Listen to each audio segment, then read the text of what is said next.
Where am I? I'm here. Hi! Hi! I'm a minute late today. I'm making up for the fact being I was 5 minutes early yesterday.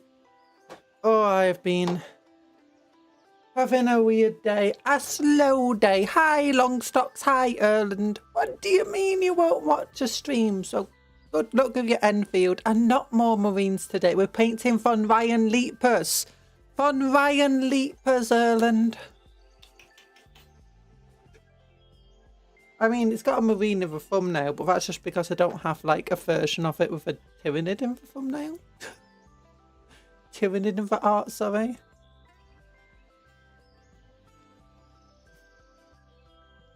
Leapers, Marines, all the same thing for 40. What? They're not the same thing. They have, like, completely different stats. Completely different abilities. A Von Ryan Leap has a 4+ armor save. Marines have a 3+. Von Ryan Leaper have 3 wounds. Marines have 2 wounds. Von Ryan Leapers get 6 attacks with AP -1, strength 5. Marines, no. They get 3 attacks at strength 4, no AP. Stats don't make them any. They do not look the same. A Marine looks nothing like a giant bug with a tentacle face. And it's got 6 limbs. It's got a big old tail. It's got a weird tentacle face. It's fleshy. I mean, it does have a little bit of armor. Well, that's mostly on its back. And it's got these big old spikes coming out of it. It's like, what? What do you mean? I'm gonna get my brush through my hair. Not brushed my hair today. I've not done much today. Oh my goodness.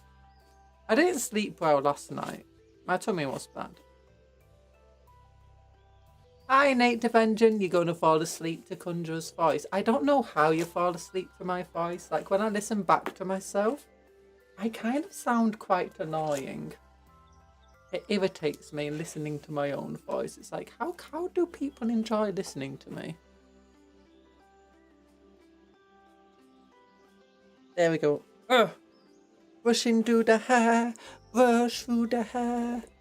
Oh, there we go. Oh yeah, I've been I still need to get my health sorted out. I need more self-control.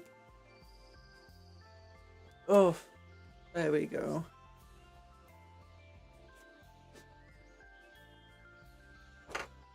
There we go. My eyes are all itchy. Drink some cola.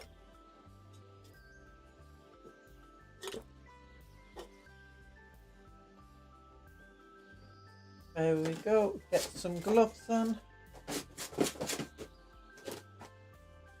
Getting some gloves on. Oh, have you seen the new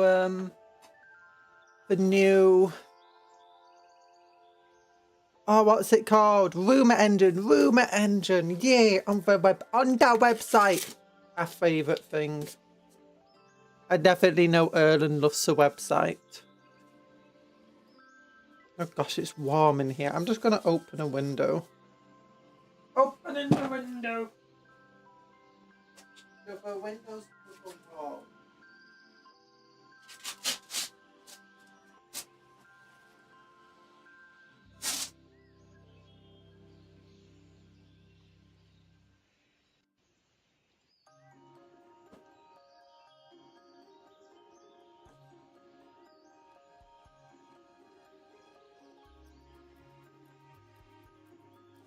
There we go.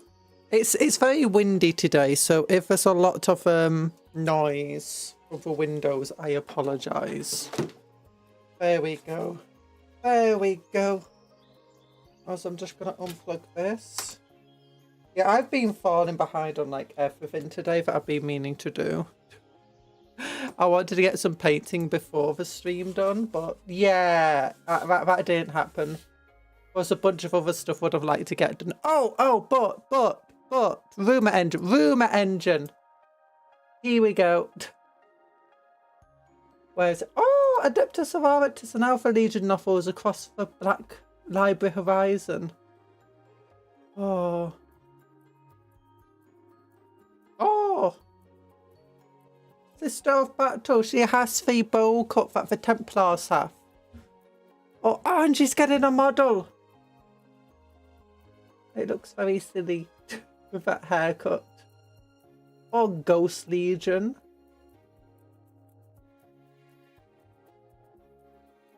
Predictably. What's this? Elsewhere, trouble is brewing for the Vicious Howler Master in Ghost Legion, despite uniting scores of Alpha Legion warbands and conquering a vast domain. Akura has bigger dreams and seeks to take on the Imperium as a whole with a weapon of his Primarch, the Pale Spear, in hand. Or at least what he claims to be the Pale Spear. Predictably, such success attracts attention and the Imperium isn't planning on taking Solomon's challenge lying down. Oh. That's cool. Oh look, tiny person. Just a musical nubble. Just a musical nubble. Just a musical nugget. How you doing, just a musical nugget? You just wanted to pop in and say hi and bye. Bye. Hello, thanks for popping in. And hello, TA, how you doing? Oh, we got a rumour engine. Yeah, here it is. I thought that was a Tyranid, but others are saying it's a horse. Like Death Corps, a Krieg horse. Which I kind of get. Let's look. Death Corps, a Krieg. Armies of the Imperium. Astra Militarum. My eyes. Oh yeah, don't worry about it, Erland. You love it. You love it. You love the burning into your retinas. Don't worry. We got models. We got from here. We got so many models. Oh, here they are. Yeah, and it doesn't look like the Death Corps feet because they don't have proper hooves. To me, this looks more like a Tyranid. On both a paint scheme. Like, it's black and white, but that looks like the Leviathan flesh and Leviathan plating. That looks like a Tyranid leg. I'm thinking this might be, do you know, for Sky Stalkers or whatever they're called? For warriors. Now, they're the Tyranid Space Marines. Why don't you use dark mode? No same person. There's no dark mode for Games Workshop website. Like, there's no dark mode here. Oh, but I don't have dark mode set up on my Cupcake Conjuror. My Cupcake Conjuror Google account doesn't have dark mode set up for Google. But you also have to realise that I kind of need things to be bright because to do a hand cam and streams and stuff, I need a lot of light at my desk so my facial movements are picked up and my body movements by the camera, and so that you guys can see what's going on. And as a result, I need the monitors to be rather bright as well. Otherwise, you know, you can't really see what's going on them. You enforce dark mode. It's a white off a website. I don't know how you force dark mode. Like, look, this is dark. Look how dark it is here. Isn't that lovely? It doesn't fall, like, I used fast dark mode years ago, but it just broke so many websites. I don't like things being pitch black with white on them. CFAT is fine. Actually, I do have dark mode on my YouTube. I do have dark mode on my YouTube. Yeah. But when you're scrolling through the models of a white, if it burns, I tell you. Yeah, I don't know how fast dark mode works. There's a good chance it will just ruin everything. But today, we've got to paint this dude. We gotta paint this dude. We gotta get the blue. We gotta get the bright blues. Yeah. I'm thinking we want to go back over a little bit of blue again. And like this colour blue. Just to highlight. Then we want to clean up our mistakes with some Avalon Sunset. and maybe do the same on like the feet and stuff here, and then fix our mistakes with some Gene Stealer purple on the like on the armor where we have done it wrong. Then what I'm thinking is we want to do for red, because I like how that red looks in the end. I really like how that red looks on the claws. So I'm thinking we go and do that, the claws and feet. So yeah, we won't do the apple and yellow there on those things, because we got to do the purple first. Yeah.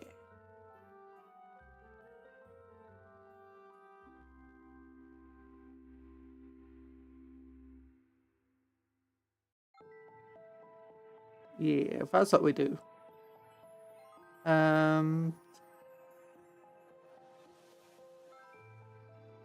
So that's Talasar blue we need to do on this one. Yeah, that red on the claws is looking pretty good. It doesn't look like it's blood. It looks like it's meant to be like that. Thinking what we could do is get some Ceres purple onto these little bits of claws. That should be good.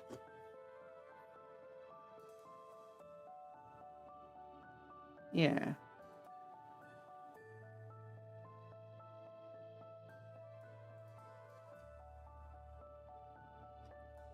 Oh, which hopefully I'll be fine with this.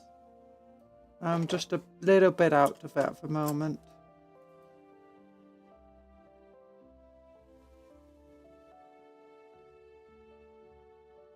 There we go.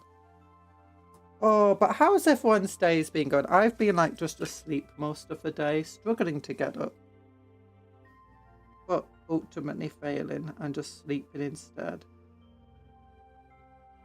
So if I fall asleep on stream,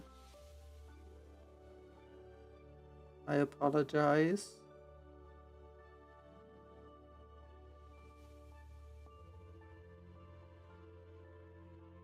Which I hope I won't. Oh yeah, I like how Talasar blue looks. It's such a good colour. Let's focus this camera. Is the light on? Yeah, the light's on. But no one's home. Just like me. Guys, would you want me to do Lego on the channel? Honestly, it doesn't matter if you say yay or nay. I finally gave in and got the Krusty Krab Lego set. Not Krusty Krab. Krusty Burger Lego set. You know, for Simpsons.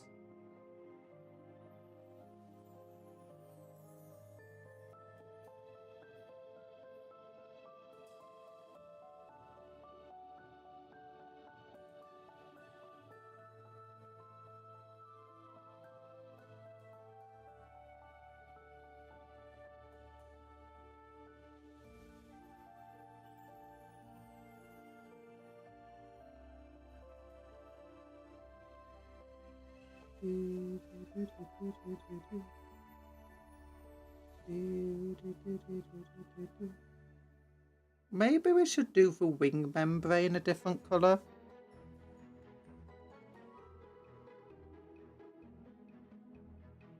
Like usually it's a lighter colour, isn't it? The colours of each. Bug boys are getting painted. They are. We're going to be doing a lot of painting because we're going to do painting tomorrow. And we're also going to do painting in the member stream. I want to try getting them finished if we can. Oh gosh. Yeah, do you think I should paint the membrane a different colour? Or do you think I should just leave it as the same yellow? I could go over with a different yellow colour, like some dawn yellow to make it lighter. I guess. Or some nastreg to make it darker.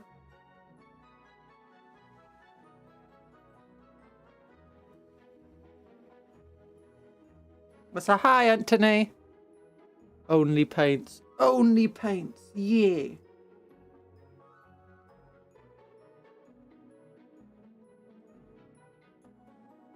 I wanted to do a bit before the stream, but it just didn't turn out that way today.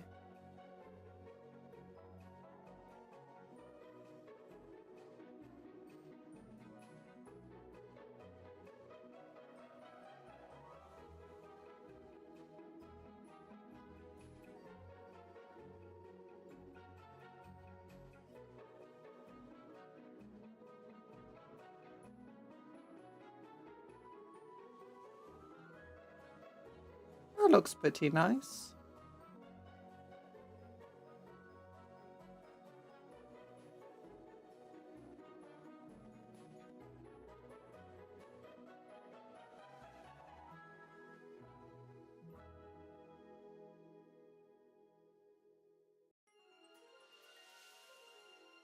Yeah. Oh, hi, Greg Johnson. You're good. You're good. Nice. The snake bites watching this with the biggest smile. Why snake bites watching this with the biggest smile? Why? I thought snake bites hated boogie bugs. Surely they'd want me painting orcs to fight their boogie bugs.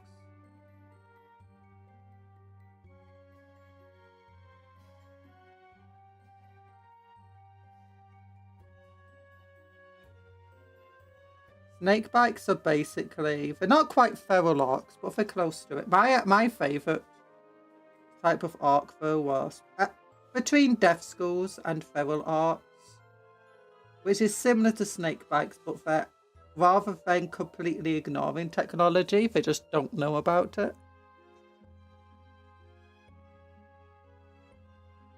And a bit more dumb.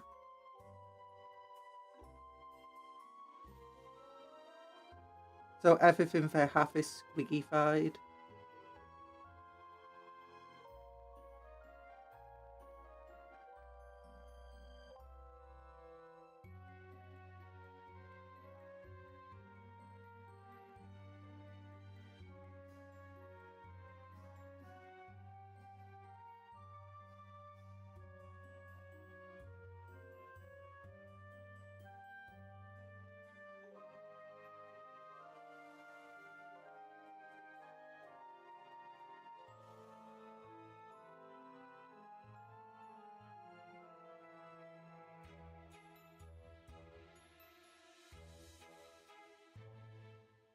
I guess if you want the wraith bone or something else bone colour for the wing flaps, it would look good. Or maybe a lighter version. I'll see how dawn yellow will hold up over this yellow.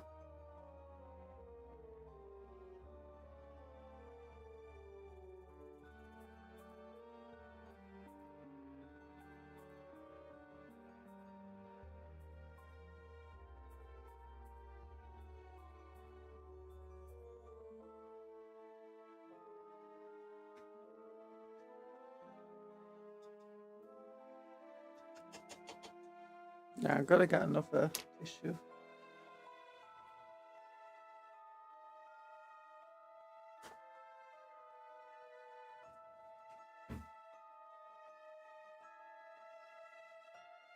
Oh.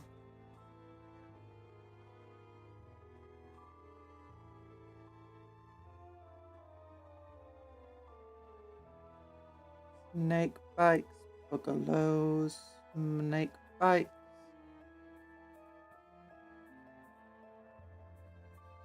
There we go.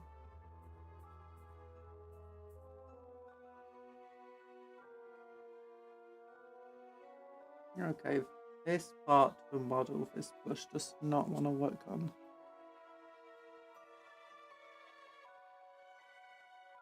It's too small, this brush.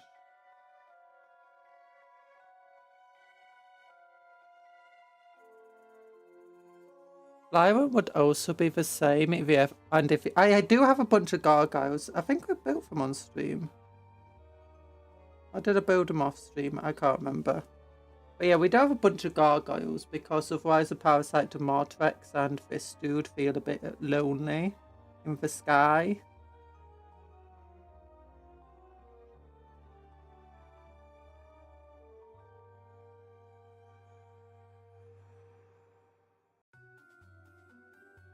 And I guess a flyman.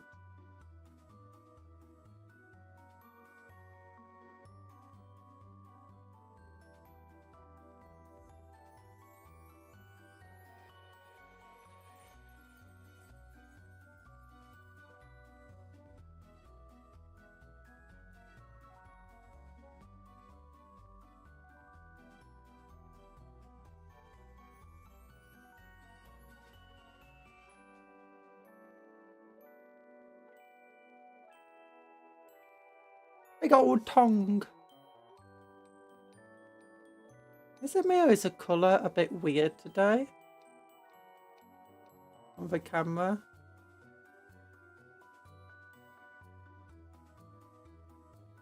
Also, I've upped my streaming FPS to 60 just to see if my internet can handle it.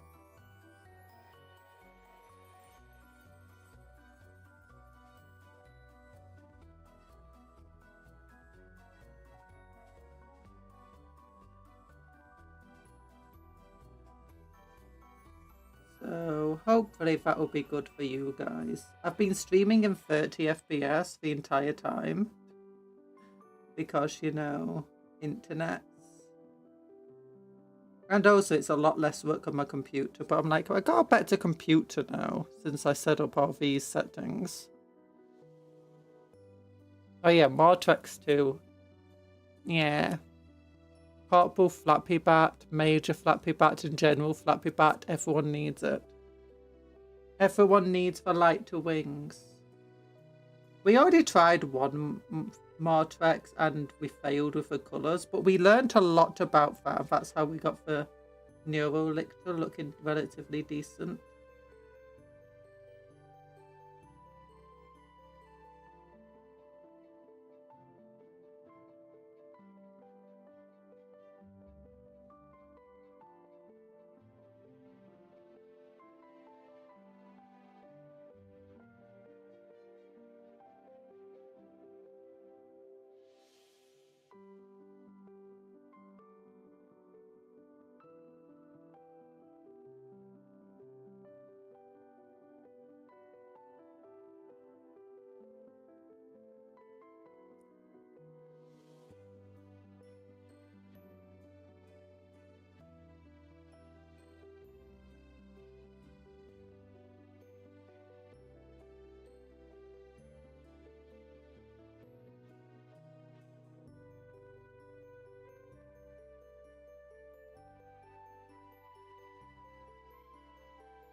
There we go.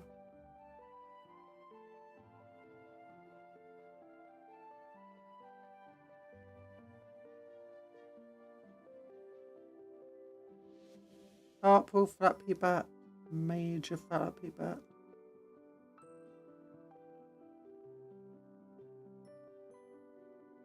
We have so many flappies in the army, in the navy. In the navy.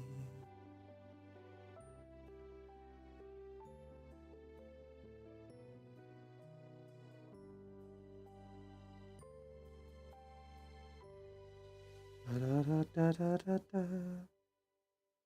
There we go.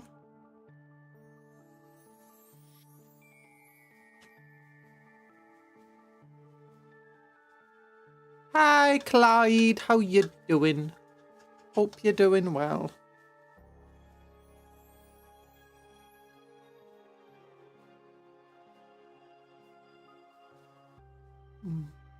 Ba, ba, ba, ba, ba, ba.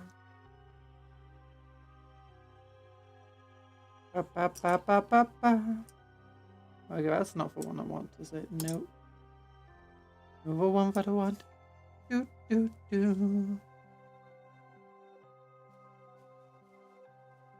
Okay, oh, split head bush.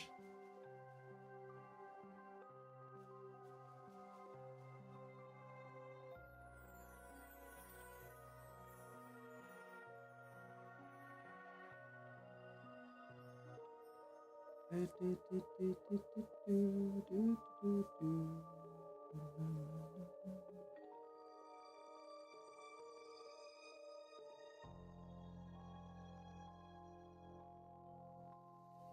not picking up any paint at all. There we go.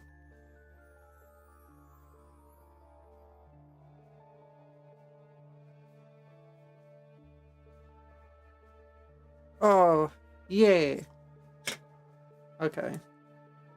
Now for the ultimate experiment. Can we get Dawn Yellow actually looking good on this skin? It does have a better background now. Have you cola today? No? I can help with that.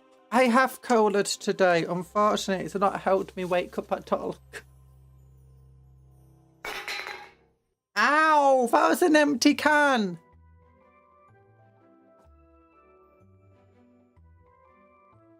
Why do you drink the... Oh wait, where's Cuptle? Cuptle, get over here.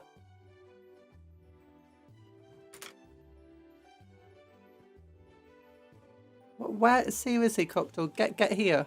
There you go. Oh my god, you didn't eat him. He's here. He's here.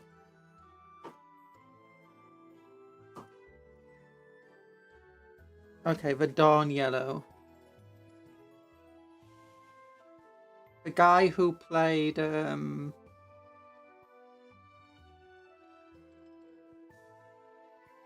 Worf. Yeah, he was called Dawn, wasn't he? In Star Trek.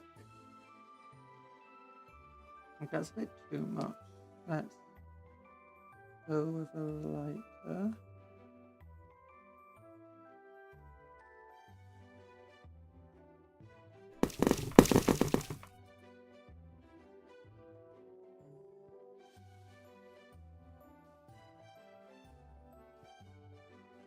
Something Dawn.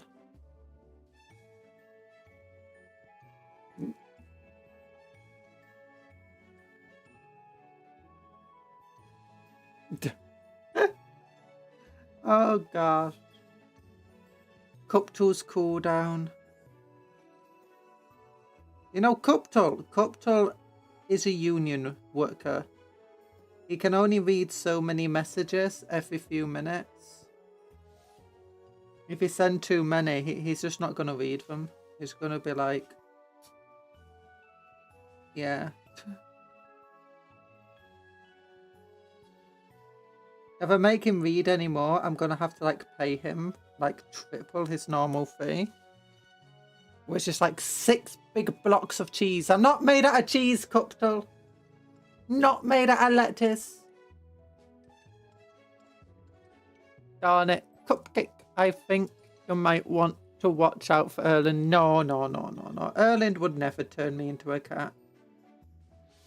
Don't worry about it. Erland's a very nice person. No, but not Anthony. Oh, you never warned me about Anthony.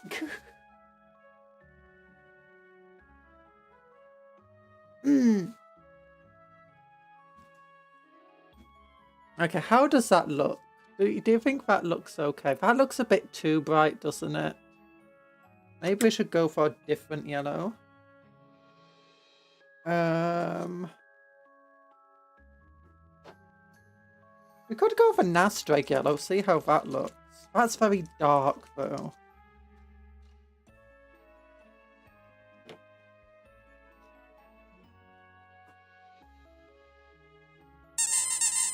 Paladin stem. Hi! Thanks for the big love. How you doing, Paladin? What do you mean no warning? Ooh, what's this about no warning? If you have a yellow wash.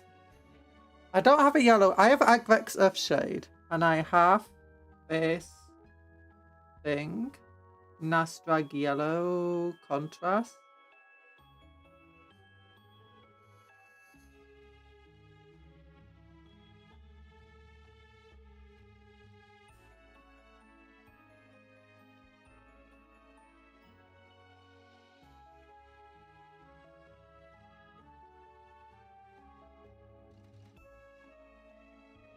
How does that look?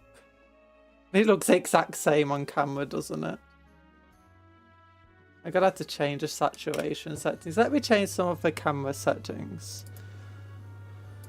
So if you can see this a bit more like I can. It's a bit bad today, to be honest, the camera. Not sure why. It has its good days, it has its bad days. So let's look. Backlight comp 2, contrast. Let's get the saturation up, no, down.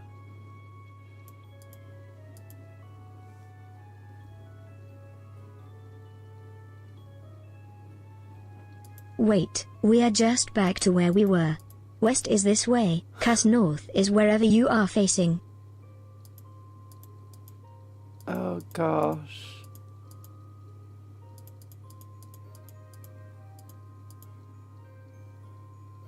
Does that help? No, I've lowered it a bit.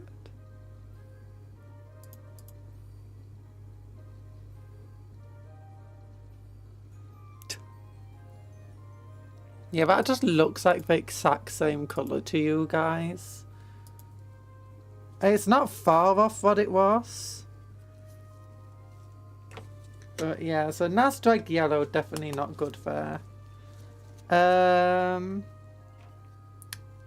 Iodine, we definitely know that dries too dark. You can't convince me it's not the same colour. It's a very similar colour. Can I get this? If I turn this light off, will that help?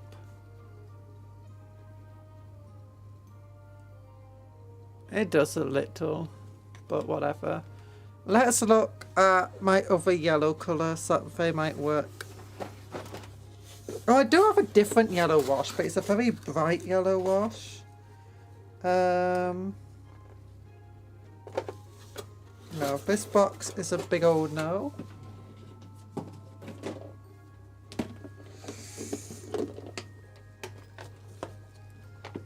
I have two yellow ones. I got the Iron George yellow.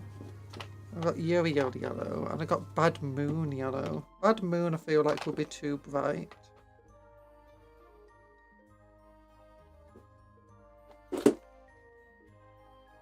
We could go for an orange colour, I guess. I've got this Deathclaw Brown.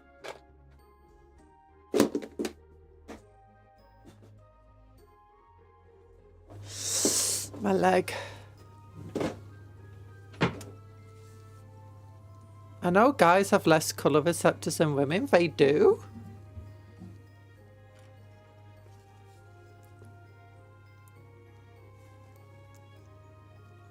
No, it's due to the camera. The camera's a bit weird, wonky today for whatever reason.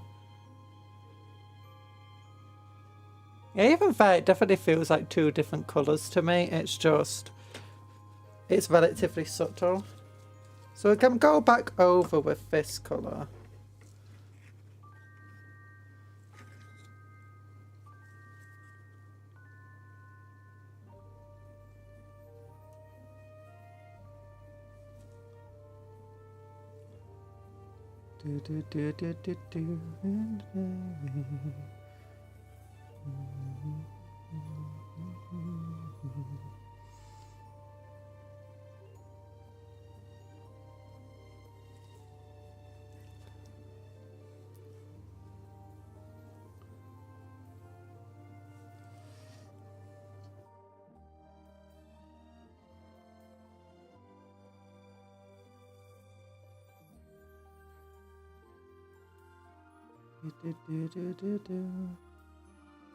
Obviously, I have to remember, I guess, that like I've spent a long time as an artist studying colour and stuff, so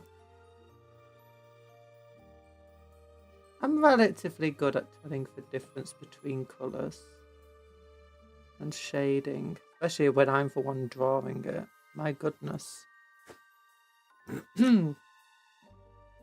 Okay, but I got two colours.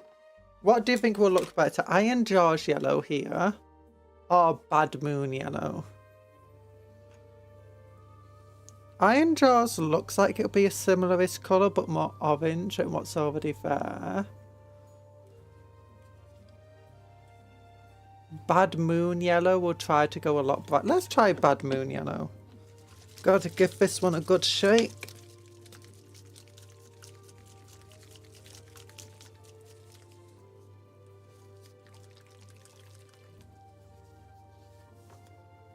Pigment leaving.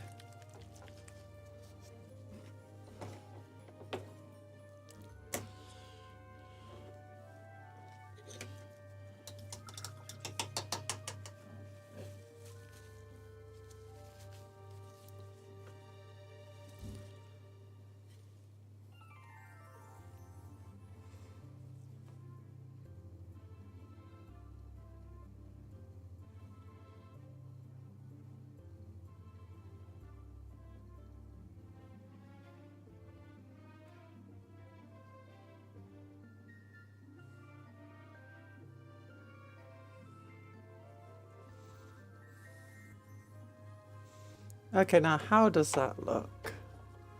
That looks too bright, doesn't it?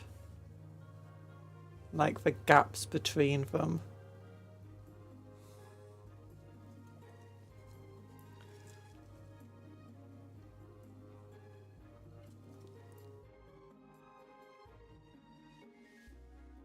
Yeah, very bright. Iron Jaws yellow on the other hand. And I could go for orange. I do have a cool orange colour red right here. Well, it says red on it. Wild Rider red, but it looks orange to me.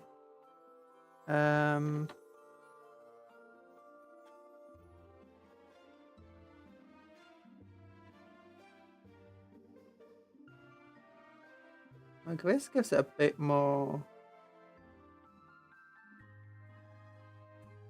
life to it.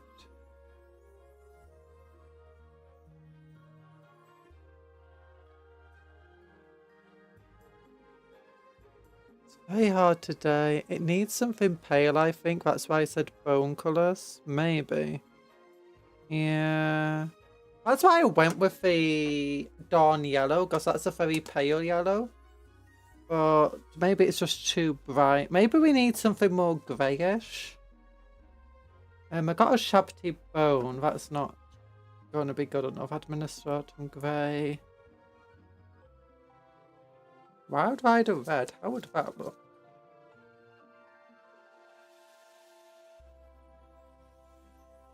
Oh no, it is more pinky colour. What about Squig Orange? Maybe we will end up going for the bone colour. I just don't want it looking too Leviathan-y.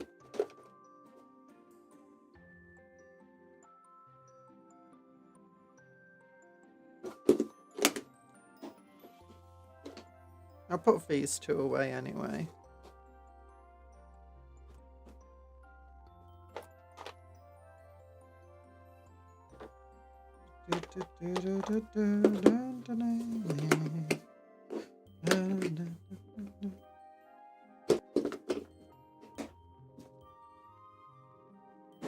There we go.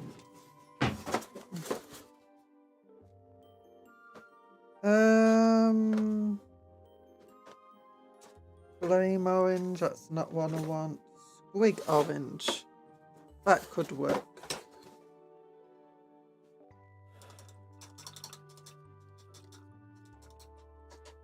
We'll need to wait for the colours to dry since they're contrasts. Someone is missing. Cupcake. Who's missing?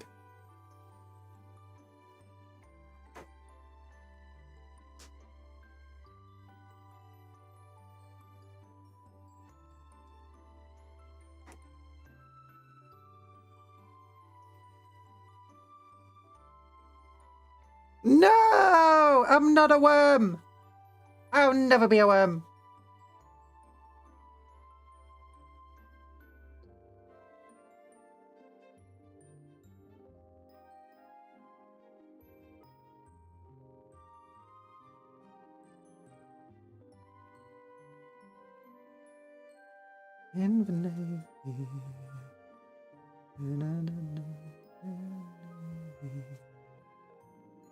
There we go.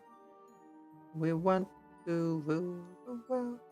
Do, do, do, do, do, do. We wanna eat everybody who lives in the world, 'cause we gonna number brains. We're gonna number more. We're gonna nom nom nom nom nom everyone. There we go.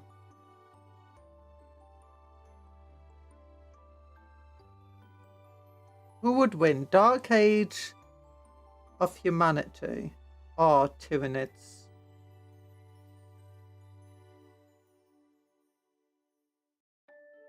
Eldar at their height or Tyranids?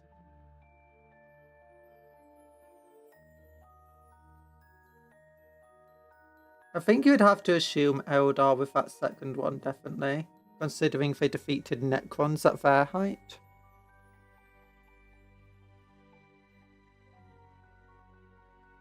What was wrong with the camera? Let me just mess with the settings. Configure video. Maybe it's a white balance that is off.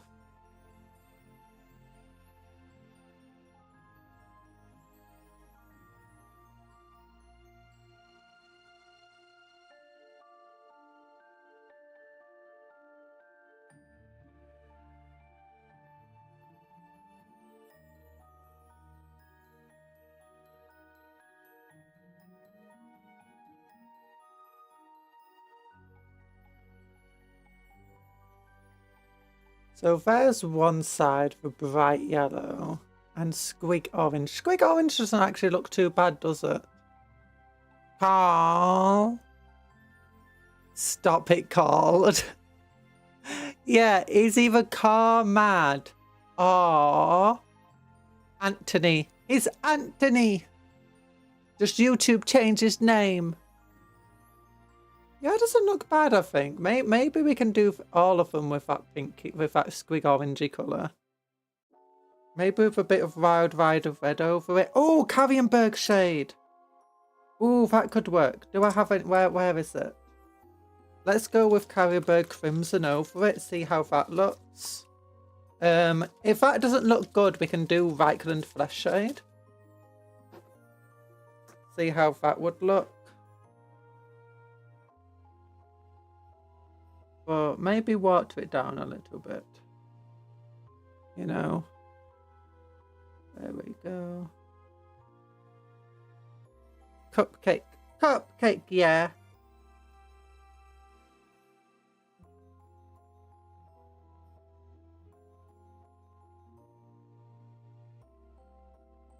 Listening while I'm reading.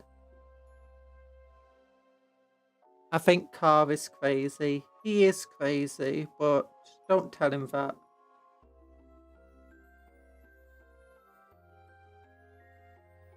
How does that look?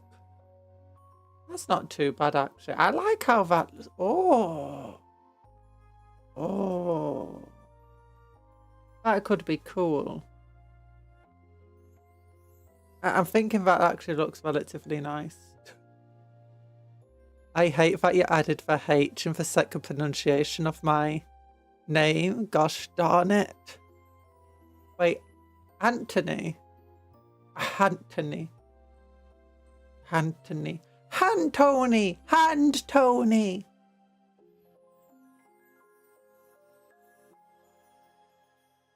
It's a way to not turn you into an animal cupcake. You can turn me into a banana. Although, never mind what form I take, I am actually still just a cupcake. So don't worry about it. I'm going to do another bit in squig orange. And then I'm going to go over with Reichland Flesh Shade. See how it looks. I am not a Chaos Spawn, you silly Erland. Chaos Spawn wouldn't have thingies and they wouldn't paint. Chaos Spawn are crazy. I mean, at most, Chaos Demon. Or do you know, like Demon Prince or something like that.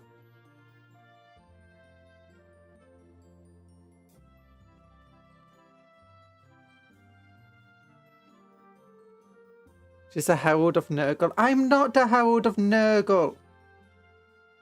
You know, I'm going to release a line of... If I ever become popular enough, I'm going to talk to one of those people who make soaps, handmade soaps. I'm going to ask them if they can make 7 different flavours of soap. Soap bars, scented for each of the cupcakes, and then Cuptle. Cuptle will be orangey coloured, orangey flavoured. You pander to a fan base, and next thing you know, bam, they chaos spawn as well. No. What do you mean pander to a fan base?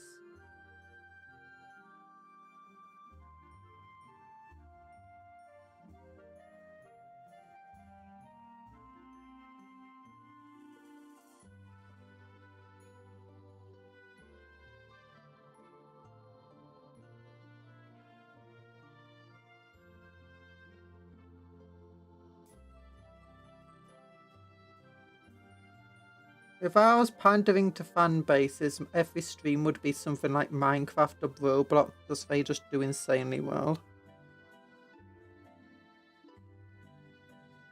Oh, there we go. I'm finally back, but not node. I got banana. I got banana. I got banana. It's not for her. So mean, Cuptle, can you stop? No, can it stop? No.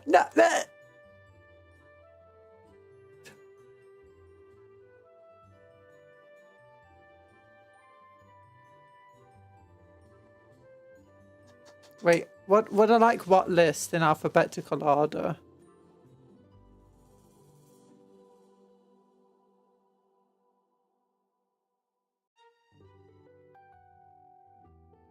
Oh, what's wrong with you? Oh, yeah, I get it. I get it. The list of what's wrong. No, Naya. Do. Why do I have green here? Reichland Flesh Shade. That's Astral Granite. That's Lid Butcher. That is Guilliman Flesh. Ooh, we could try that. Skeleton Horde. Grunter Fur. Ultramarines Blue. Catachin Flesh. Do I have Reichland Flesh Shade actually? I swear I did, but maybe I was thinking of Guilliman Flesh. Oh god, Gunter Fur is not closed properly. There we go.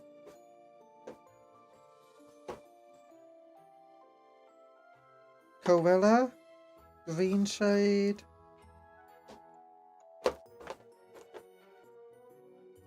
Contrast Black Templars. And we could try Guilliman Flesh maybe. Or if that's more of like a brownish one. Or tan. Rather than red, which I'm after.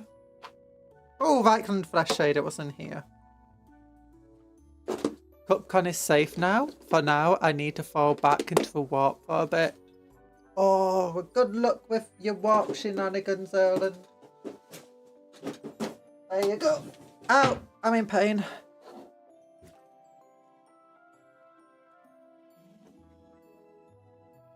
Where did my... I swear I put some Carrienberg Crimson on this thing. Where did it go? It vanished.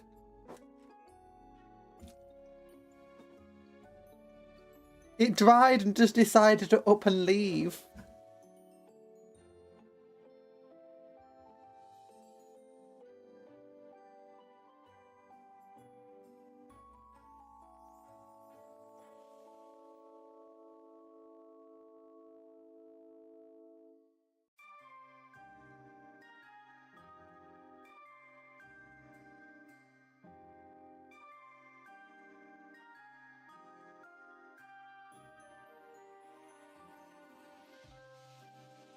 Okay, there's a Reichland Flesh Shade on it.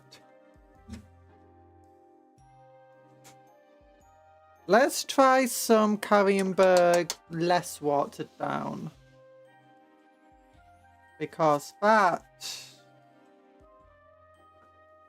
did not dry how I would have liked it to.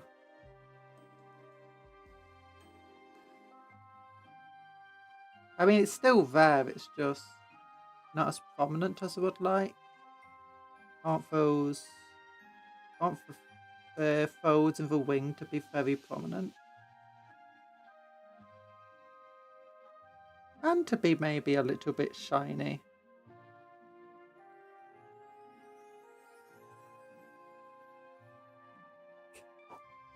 Okay, there we go. There's the 2 different shades so far. I am liking this fleshy tone. I think the Viking flesh shade might be better, but we have to wait for it to dry because you know these things. It's hard to know how it looks until it's dried. What I'm then thinking is we go back over with maybe some pink hover. Oh, let me just have a bit of my back rest. There we go. Oh, but yeah, I got the Krusty Burger Simpsons Lego set, so we're going to build that at some point together.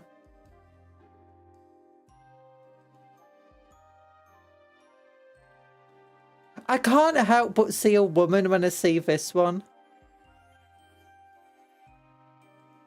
Like, I know it's meant to be a male space marine. Hey, who put cat ears on my head? Who turned out the lights? I'm never safe. As long as there's one person watching, I'm never safe.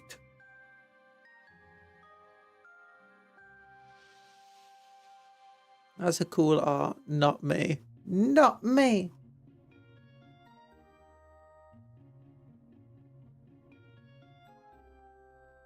Yeah, I know it's definitely meant to be a dude. But still, I really want this, but I had no idea how to get to unless they make it available to order. Also, I'm not sure if I'm willing to pay like 24 quid for it. Chaos! Chaos! Chaos does strange things to you.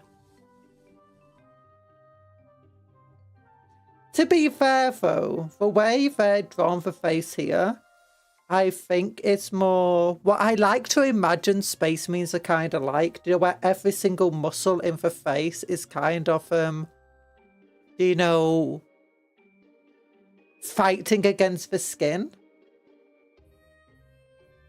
Like, overly defined and stuff like that. And the eyes are very small in the head and stuff. That's how I imagine the Space Marines a lot. I don't really see that with some of the Space Marines. You do with some drawings, you don't with others.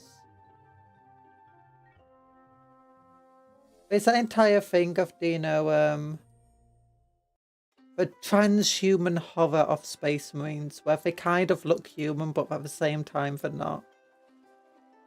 Is there like any art elsewhere of Space Marines? Foreign. I mean, he had a motor to his face, so obviously he's gonna look weird. Grey Knights. Grey Knights.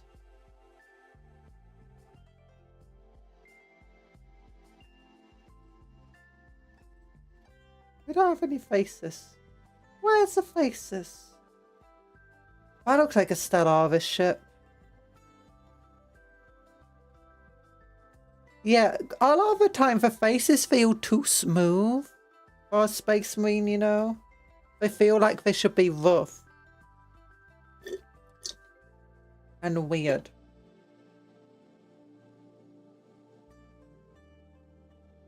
I mean, his face looks, you know, like that, just overly defined features. He kind of has that with rough skin, but his features aren't like super overly defined. And the rough skin feels more from the art rather than anything else, the art style. Go back to the ship, I must identify it. This one. Actually, there's two ships. There's a really, really big one that looks like a Star Destroyer, and then a small one that looks like a Stellaris Corvette. Or maybe a Stellaris destroyer.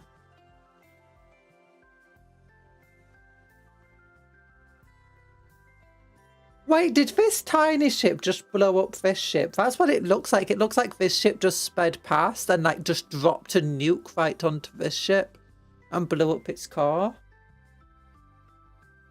Like, if you look, the ship is kind of bending. And you got big old explosion. Oh, warp nuke. It's an Inquisitor ship or a Grey Knight ship of some kind. So, you know.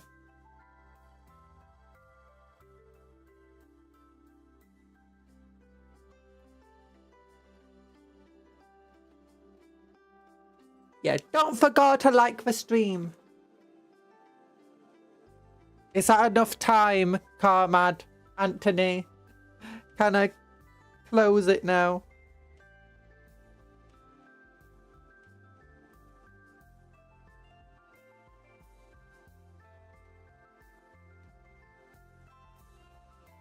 Oh, you can see down here. It's dried now. I'm thinking Reichland Flesh Shade looks a lot better. We can leave a Carrienberg up there. For now. Oh. Yeah, I definitely like the orangey pinky colours here. Foreground is a strike cruise, so if that much is obvious. Kinda looks like it has 2 aircraft bays, so maybe a Strix or Despoiler. Foreground. Oh. Hi, Seredwin. No! Turning me into a cat. We've been experimenting with fleshy membraney colours today. Let's try this pink colour. For this, we'll just want to do highlighty colours.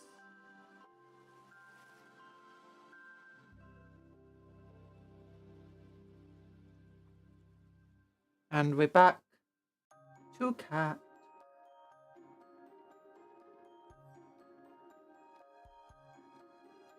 Oh yeah, this pink color is having a hard time actually sticking to the top of this.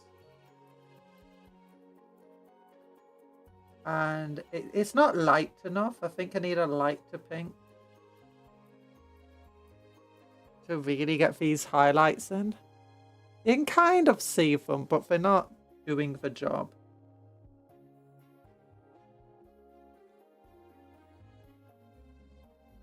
Oh gosh, it's getting stuck on my finger. Stop grabbing my finger, you silly tyrannid. I could try the Gene Stealer purple, but no. I want something more for red side. So let me look at my colours. I think pink cover might be my lightest of those types of colours. I could go with like a pallid rich flesh or something like that.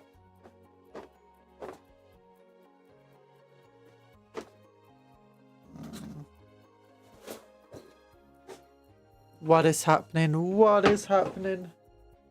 We're being invaded.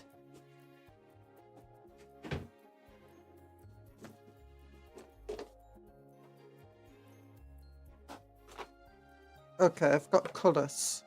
Wastacker Red, no. Doomfire Magenta. I got 2 Doomfire Magentas. When did that happen? Mephiston Red. Mephiston Red. Screamer Pink. That's a very dark colour though. Like, no. I would have thought pink cover would have been a light enough pink for it. I could mix it with a lighter colour, but I don't really like doing that.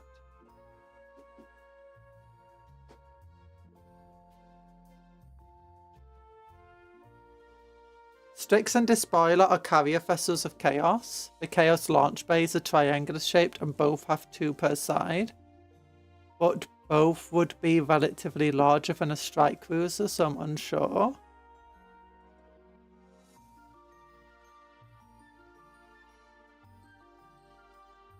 Wait, the foreground was a Grey Knight ship, not a Chaos ship. It was a background that was a Chaos ship.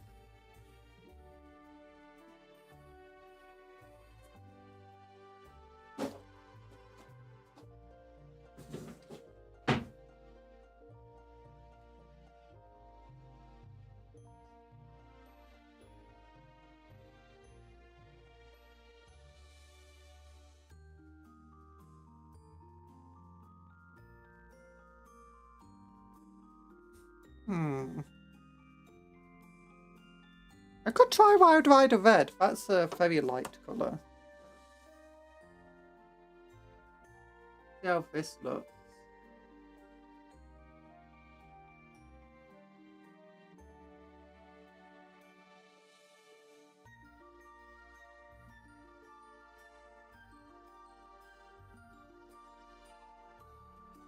Not very good. Not terrible. Definitely doesn't feel like it should be for highlight though. Maybe it would just be better to go over with the original colour again. Of Squig Orange.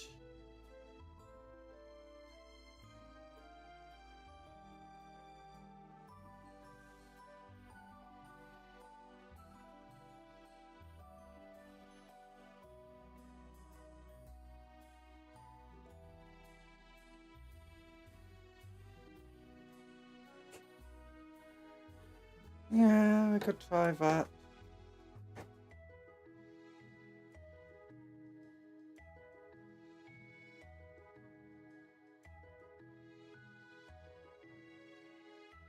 Nah.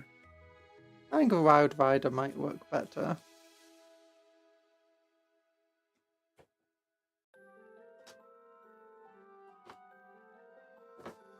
Pink colour. Let's try the pink colour again.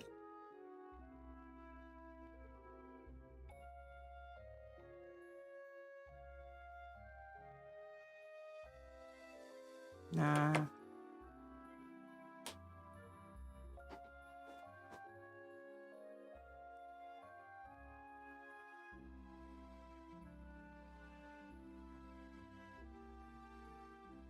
See this colour and all I can think is latex.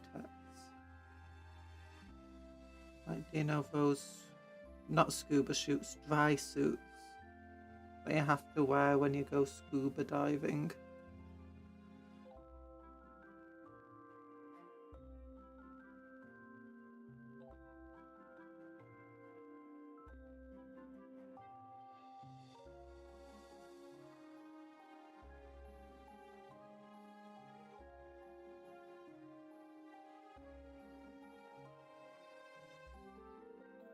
Okay, no, never mind. I like the Wild Rider Red on this. I think the colour variation is a bit too subtle to be easily picked up on the camera. But it's very nice. Well, it's nice enough. Probably better colours to go for here. And definitely better brushes to use rather than this one. But I think the mistakes add to the texture.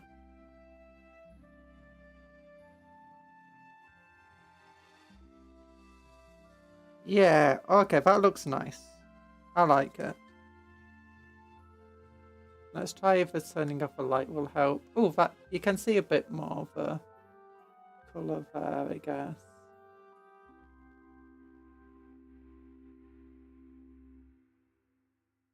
Yeah, I like that. I like it enough anyway. Maybe I need to go back over with another colour. Marines may not be the poster child of the Void Wars, but their vessels are icons nonetheless. Oh wait, what's this? Yeah, that's what I was trying to identify there. The foreground ship is a Grey Knight's cruiser. I said it was obvious. Oh, okay. Also, the strike cruiser shape is iconic. The massive hammerhead, like the prow, that is also a launch bay. Oh.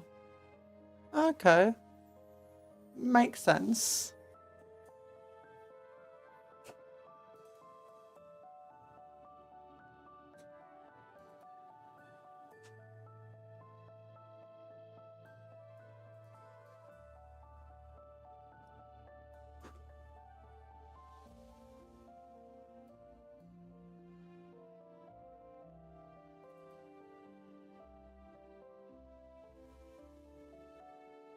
squig orange.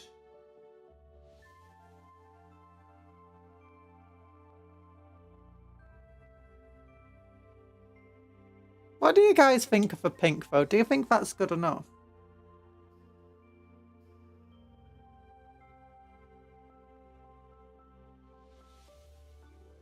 Or do you think the bone colour would have been better?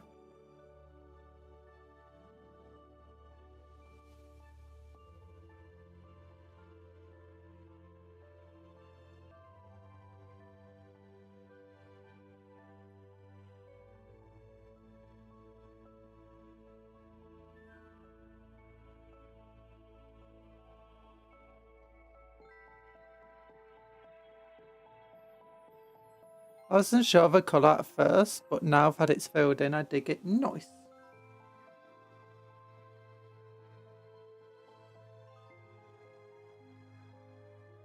Same, to be honest.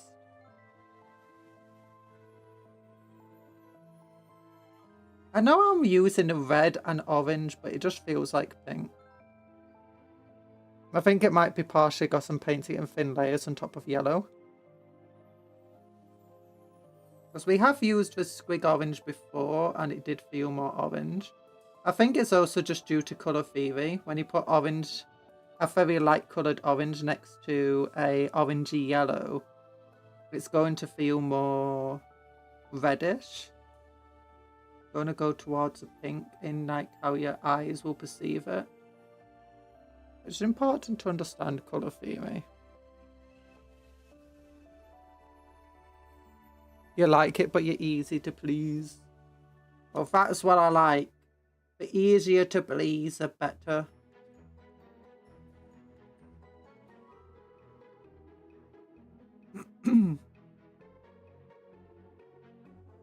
If everyone was insane, everyone would be a Great Dane. Except for Danish. They would still be terrible Danes. Ah, I'm joking.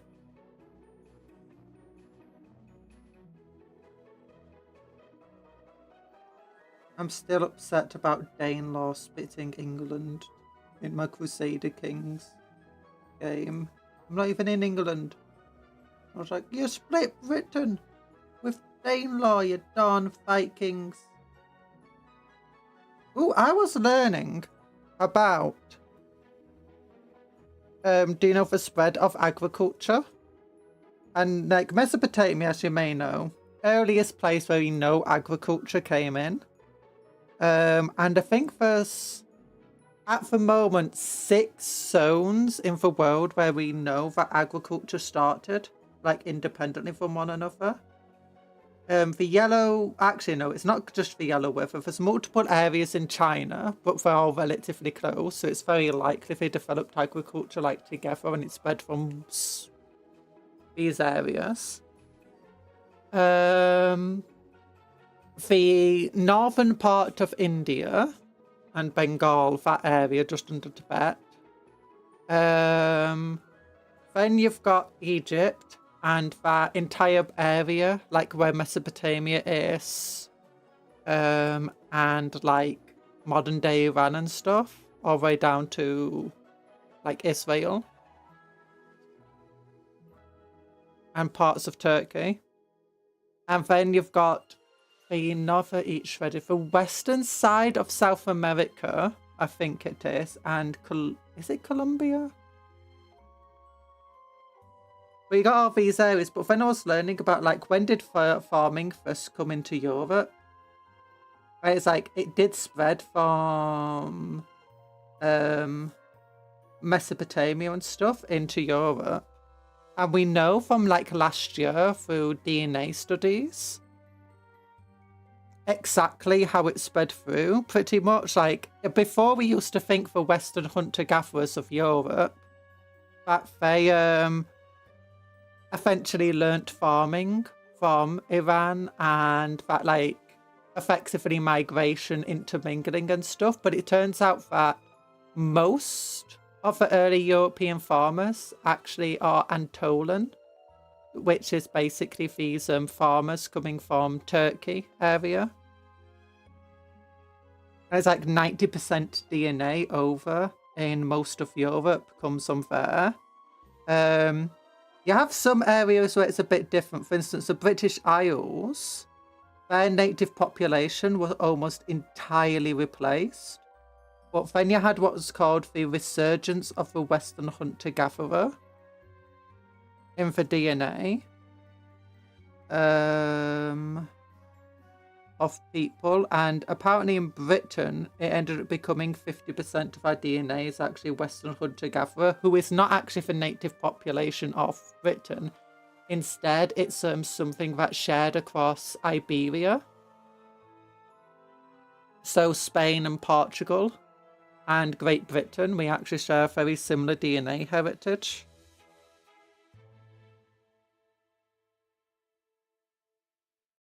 And it's like... But I actually can imagine North Africa, Middle East, and Europe mostly have the same DNA. We're like basically the same people.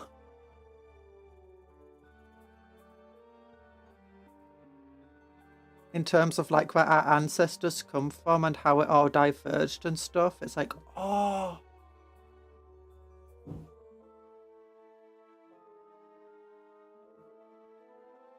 It was very, very interesting. I like learning about history and the movements of people. I was also interested in learning about like rice was developed like 4,000 to 5,000 years after China had started farming.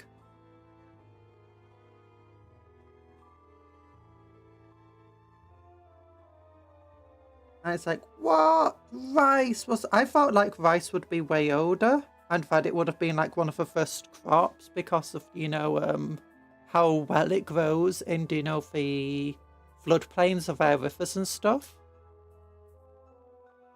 A bit like, do you know how wheat and stuff were over towards Europe and stuff? Well, actually from Mesopotamia and Egypt. And we actually use the same type of wheat. It's just we've got to say the same type. It's basically shares a common ancestry to them, and it's believed that we took the grains from like the earlier farming communities and slowly tried growing them and breeding them to basically get them working in like more northern areas of Turkey and then into Greece. But that's one of the reasons why it likely took so long for the... It took like 4,000 years. Potentially longer, because we actually know the first early cultivation was like 20,000 BC. So it took like 13,000 years for it to finally reach Europe, and it's likely because it just took that long to start growth of these crops to evolve to slowly more and more northern climates. And probably one of the reasons why there was such a resurgence in hunter-gatherer DNA in Britain at some point, because we can only guess, but we could guess that potentially crops and stuff suddenly started failing. Scandinavia had a sort of similar instance, so... What were they using before rice? I can't remember what it was called. It wasn't something I recognised the name of. But they were basically just using things like, I think it was fruits and, you know, wheat-like grains. Well, it was 40,000 years before they started growing it, or before they created modern rice. Before... I don't know if it's... So I think it was 6,000 BC, roughly. No, it wasn't 45,000. It was 4 or 5,000 years later. So they started growing in about 11 to 10,000 BC. And now they...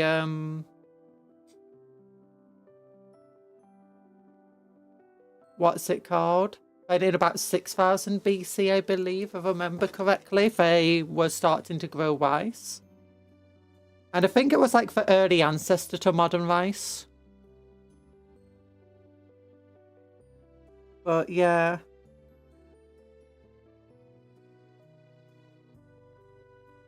apparently it was just different forms of grains that were growing before then.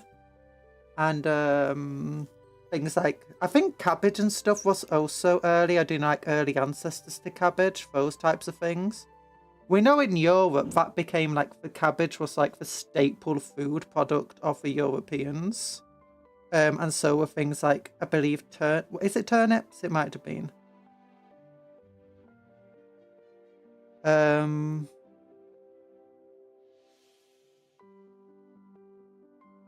Gotcha. Yeah.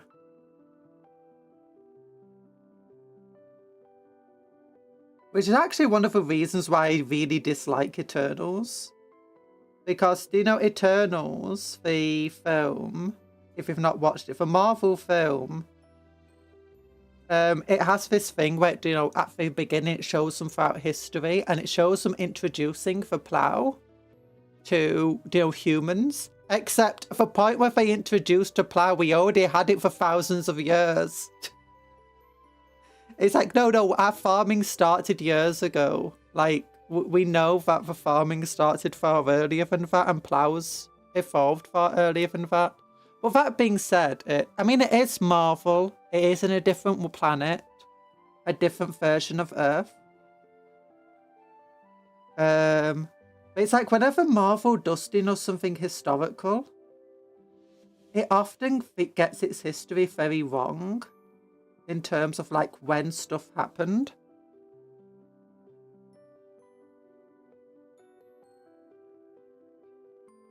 Like getting it sometimes a few years earlier, sometimes a few years later.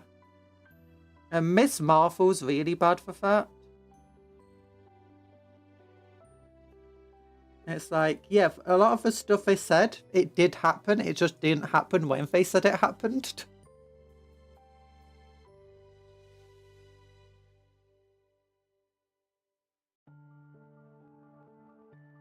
So it's...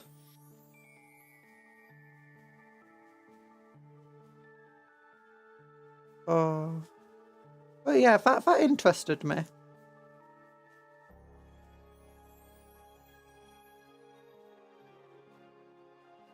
It's also interesting. I actually got onto it because I was learning about, you know, Southern Africa. And why did Southern Africa not develop as quickly as, like, Northern Africa? Like, even if you go to places like Mali and the Coptic coast, Ethiopia and stuff like that, they got pretty advanced, like, rather early on. But then when you go down to South Africa, and it basically just comes down to a fact of extremely isolated. The ocean, like, around them, very difficult to traverse. And they've got these massive deserts between the north of Africa and the south of Africa that completely separates them. So there was very little actual contact beyond there. And then because there's like so much desert and so few reliable areas where you could actually reliably grow crops, it never really settled down like, oh. But then you got like the nomads of the steppe where they struggled to settle down for a long time because of similar issues. Like while you think that it's quite fertile ground and stuff, it's actually also very difficult to grow reliably in there. Which is one of the reasons why they do a lot of herding. Root vegetables are very good in those northern latitude. I feel like root vegetables resist the cold, but they do. They are more difficult to grow. I think a lot of root vegetables didn't start appearing until farming techniques had already improved significantly. Because they're not that much more difficult to grow. Like, if you're in an area that has very soft soil and stuff, it's easy to grow in. But soft soil comes with warmer climates, which you don't need to grow root vegetables there. But, like, one of the big issues of trying to, like, grow in northern Britain, Scandinavia, stuff like that, is the soil is so incredibly hard that even if it's fertile, you need tools to grow there.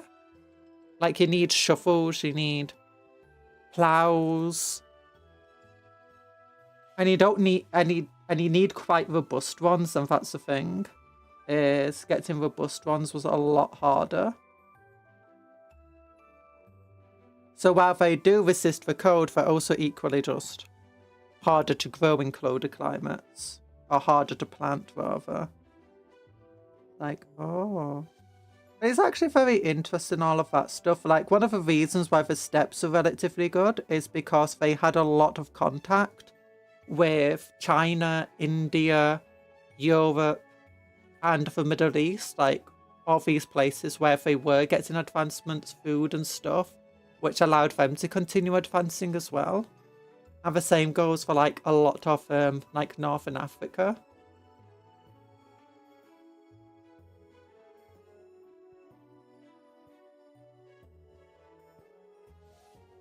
And it's like, oh.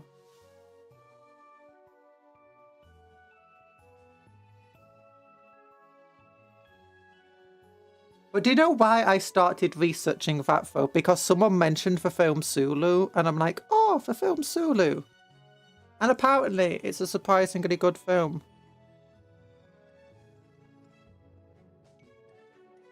That they did a lot of historic research for, which is surprising for a 60s film. A lot of these 60s films are very happy to, you know, not go with, try doing research. And not only did they do proper research for it, but they like spoke to the Zulu tribe people and stuff. And got various accounts from them. Which is very good. But then that got me into the thing of, is like, how come the Zulus, like, if you compare that to the, like, they had this massive kingdom, but at the same time, they're, like, using technology that's just so far out of date. How did that happen? I'm like, oh, it's very interesting. South Africa is literally an isolated island when you think about it. It's surrounded by oceans on 4 cardinal directions, except one is an ocean of sand. Yeah. That's actually one of the big things. It's also, like, Ethiopia was relatively good because it has the channel, like, you know, connecting it to modern day Yemen and Saudi Arabia and stuff. And it's got all the fertile stuff, like, similar to the Nile. And then you got, like, the areas of Ghana, Mali, and stuff like that, where the routes, well, the ocean was a bit easier to traverse because you didn't need to go as far to reach the calmer Mediterranean. But also there were more fertile routes and routes through the desert that people could somewhat reliably travel. So it's like, that's why you had a lot of stuff going on. And they also had more fertile ground and stuff. So once farming did reach them, they could farm. Then you got Americas. America is very interesting to try and research, but it's also very hard to research. In part because a lot of the history was destroyed, and a lot of the people who did the early history on like America and stuff, they were not interested in actually knowing proper history. They had a very, well, some of them were, but a lot of them had, like, very set opinions and ideas that they didn't want challenged. As a result, we're still trying to undo a lot of those things. But they started farming a bit later than would be in China, India, and, you know, North Africa, Middle East. I never thought about South Saharan that way before, but as soon as you said it, immediately clicked. Yeah.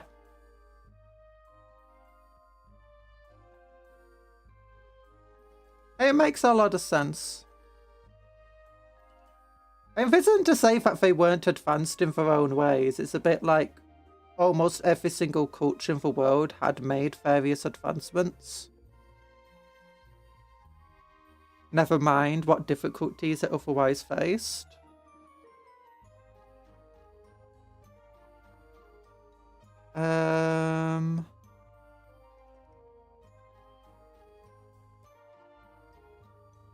But yeah, oh, what was it? In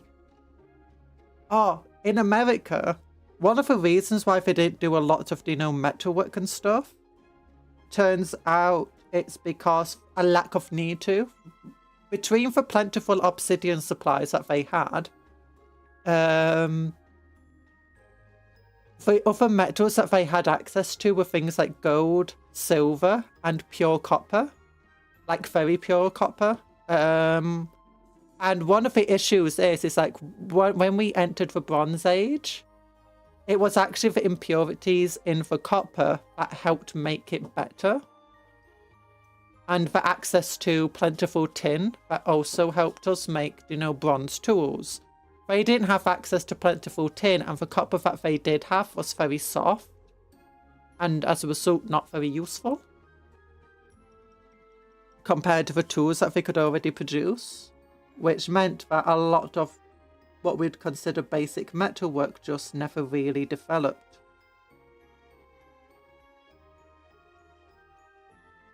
And without that basic metalwork, a lot of other things just didn't develop. They developed a lot of other stuff. But farming didn't appear that much later. And it's very possible it appeared a lot earlier than it did. Like everywhere almost. Considering the time periods, like 1,000 years difference isn't that much of a difference. Everyone kind of gained farming at a very similar time.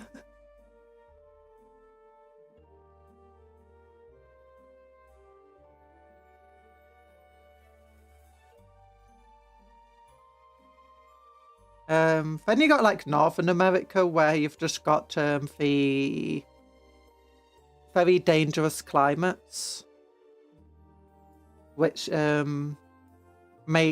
introduced a lot of people being very nomadic. So what he's saying is suffering from success. Kind of. I don't think pure copper is necessarily a success, though.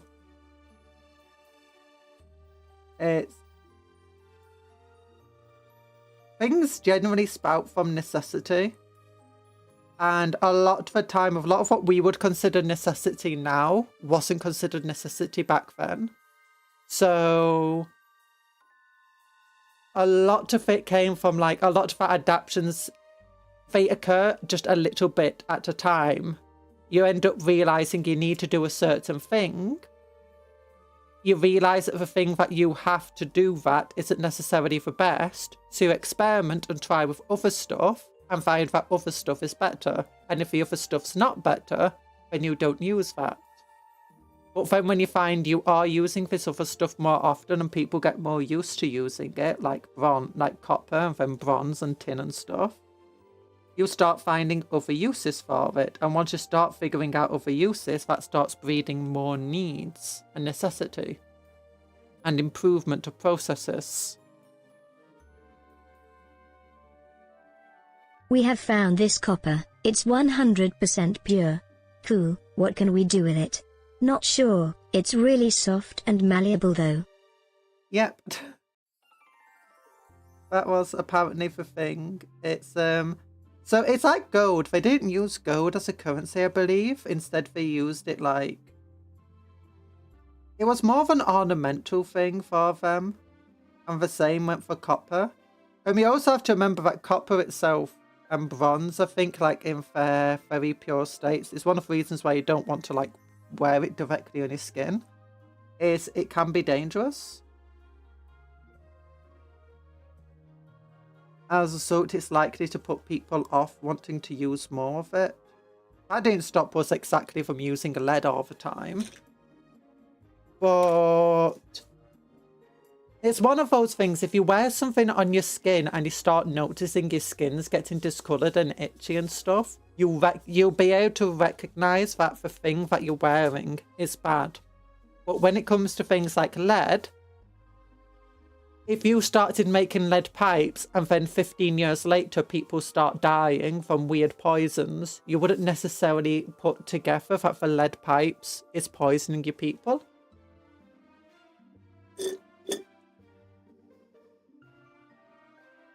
And same for like when they use lead to sweeten stuff. I think there were various times when people did cotton onto this.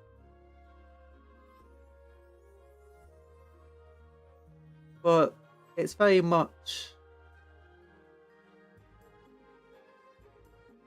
Although then you get people drinking mercury and it's like, he drank mercury and then he died. Do you think the mercury was the problem, or do you think he just spontaneously died after it? I don't know. Maybe we should give Feed another 20 Empress some mercury and see if it works. Oh, this metal is so shiny and so abundant, we shall use it as a decoration. This will have yes. That had unforeseen consequences. Oh, it's so sad though, learning about European colonization and stuff, especially the Dutch. You don't think about the Dutch as the ultimate scary colonizers, but my goodness, the Dutch were crazy. So do you know where we've been playing Crusader Kings recently, and we've been playing in Taiwan, Philippine, Indonesia area? I think. I'm not good with geography in that area. I decided to start looking at like the history of these things. And obviously one of the first things I found out was that the Dutch of the 1600s decided to hire a bunch of Japanese mercenaries and invade these places.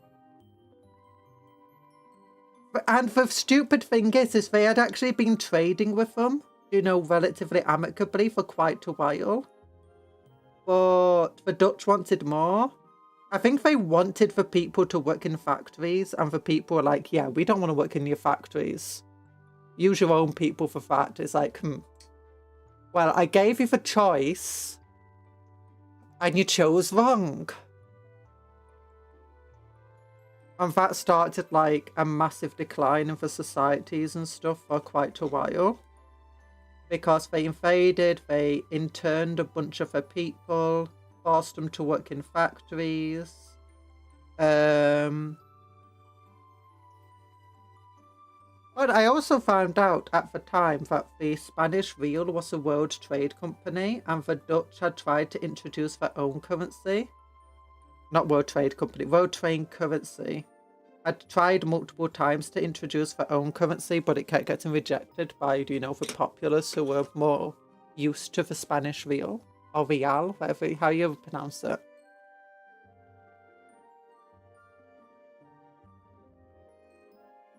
But yeah, get a bunch of people interned, your skilled workers sent abroad, and then like your resources then sold off.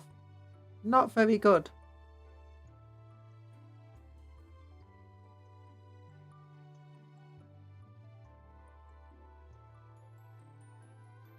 The weirdest thing though, this was 10 years after the Dutch had first made contact with Japan.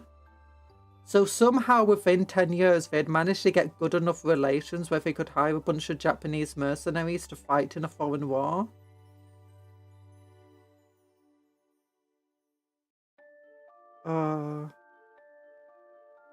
They actually tried to hire a bunch of British mercenaries from another town. And the Brits were like, nah. And this was part of the, oh, what's it called?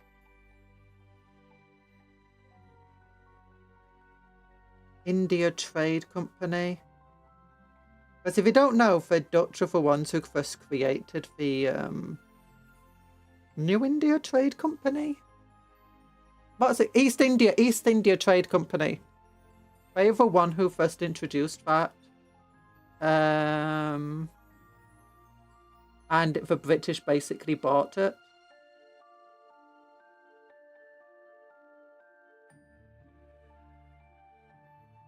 Once it started like suffering financial issues. Yeah, East India Trade Company.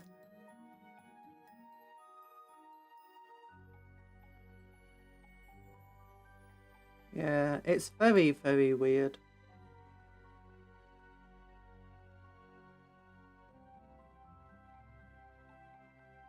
It's also very weird how gunpowder came into Britain, not Britain, into Europe and stuff. And how quickly for Europeans, like the introduction of gunpowder to Europe is what effectively skyrocketed Europe to a colonial power as they quickly started using it to make bigger and better cannons and guns and stuff to a level that pretty much everyone who had gunpowder already for hundreds of years just wasn't doing. And it's mostly because, like, China, when you look at it, despite how terrible its wars and stuff were, they generally weren't building loads and loads of, you know, these massive stone fortresses and cities that had these multiple mile long castle walls and stuff around them. Our favourite first megacorp. It's actually no megacorporation in the world has ever gotten close to the East India Trading Company. Like, I mean, there's some of that are getting closer now. But if you were to change, like, the money that they were handling into modern day currency and translate it over, it was literally hundreds of trillions equivalent to. It's basically they were handling most of the world's currency in one go.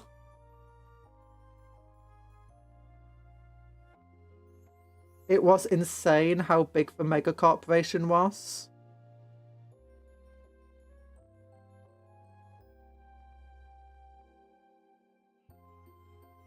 And it completely failed because they tried owning... Oh, this is another way that they were a mega corporation to a level that no one else is. Is that they owned cities and towns and people, well, not just people, but they had citizens living within their territory. And well, they did own plenty of people as well. East Aladan Arm Trading Company, maybe. Megacorp Stellaris playthrough. I have done Megacorp Stellaris playthroughs, although usually when I do, I'm kind of nice. Because I just want to trade with everyone. But what they did is because they owned like cities, settlements, huge tracts of land and stuff, and they governed them, they had proper governors. That's not something you see any corporation doing today to that level. But some have tried. Ford tried. Disney has tried. I think Amazon wants to. And Elon's definitely wanted to. All of them have failed, and they all fail for the same reason, and that's running a country is not profitable. Running a country is just infinite amount of costs, and you have to try and...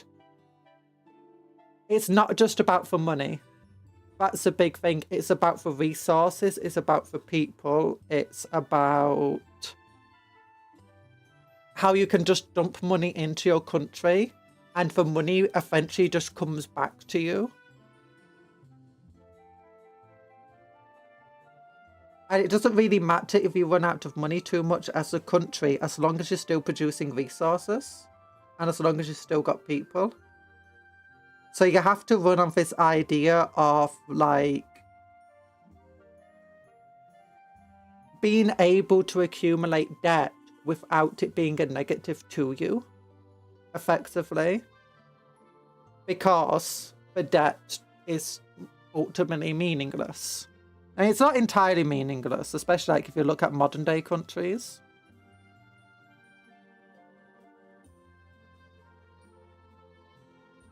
Well, effectively, half of the debt is basically debt to yourself that you're going to just pay off for yourself. And that's how countries basically run. As an overly simplified way of viewing it. But when you're a company, you can't do that. You can't just be in debt to yourself. You can't just be spending money constantly. Even if you know you'll eventually get the money back, you need investors. You need to cover your When the red line starts going down, your entire company risks going under. You can't just stamp more currency. Well, you can. It's just not necessarily going to help. Same way that countries today, stamping more currency doesn't necessarily help, but it's very different trying to run a business to trying to run a country.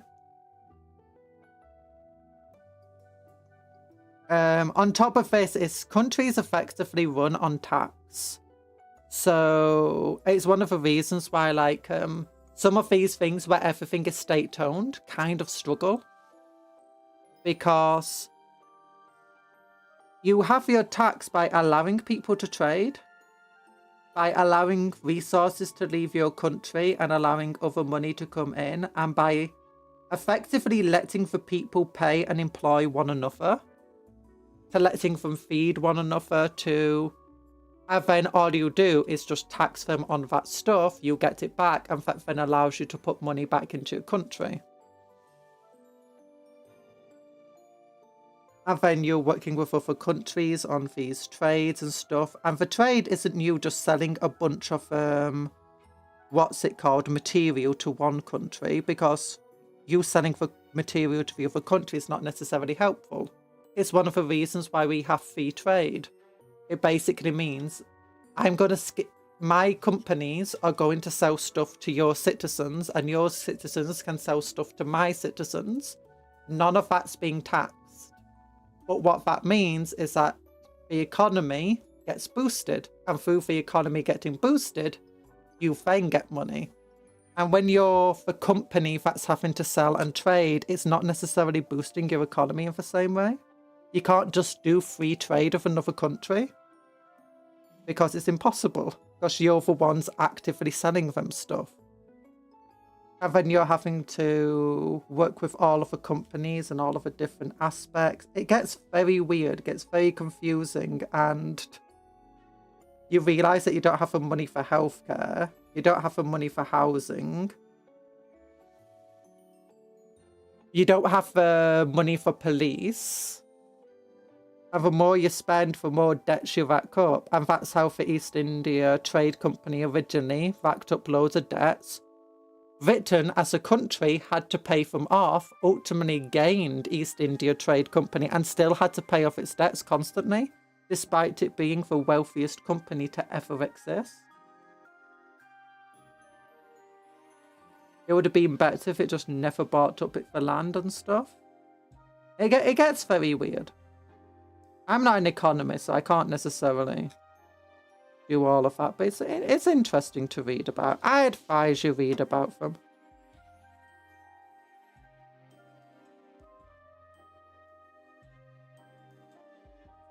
And like read about just like how Ford tried setting up these things and just how it all backfired. And that's one of the things, is that when they set up these sort of things, the companies want massive control in the area. They want to influence how the people are living, how they're working, how they are doing everything. And the more you try to influence it, the harder it is to control, and the more expensive it is to control.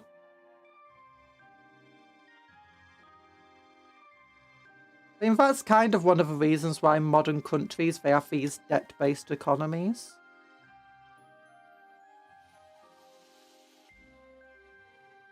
Because that's just how they run.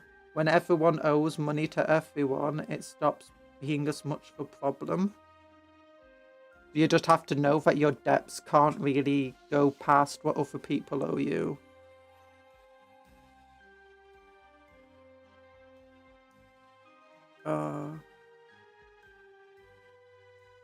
It's also why so many nobles and stuff ended up going absolutely broke when they tried running the country. Like, we just deposed the last king, now I'm becoming the new king.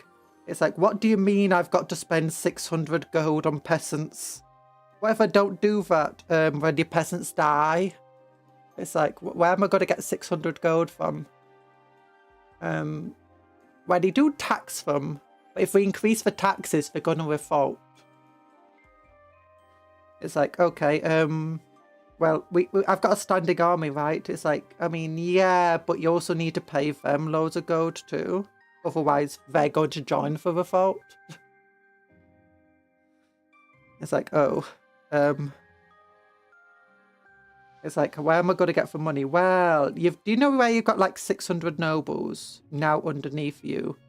Yeah, do you hate how the last king asked you for loads of money and then only slowly paid you back?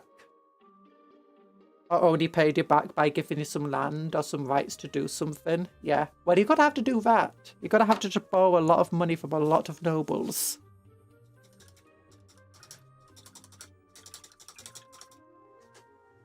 Oh. Or you're just going to have to invade somebody else, win the war, steal all their stuff. Or you can devalue the currency. Start minting some new coins. You're based with nickel. That way they get the pay. Oh gosh. Ugh. Ugh. There we go. We did the orange! Yeah, now we need to do all the other colour. Yeah, Karienberg red, I'm not a big fan of the crimson. Vikland flesh shade, very nice. We'll do that.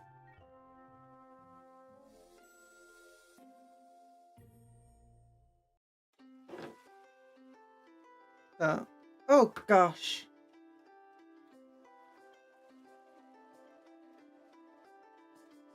There we go. How would a local economy work? How did the...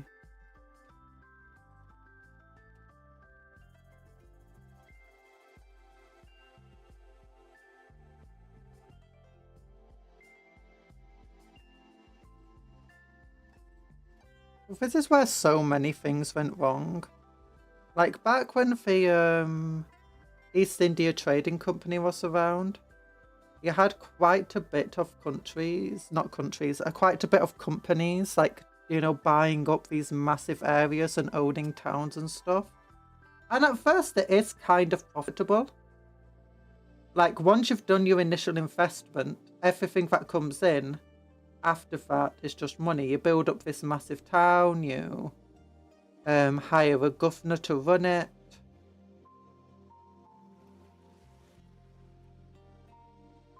All the money that comes in and out, it's your money, in theory.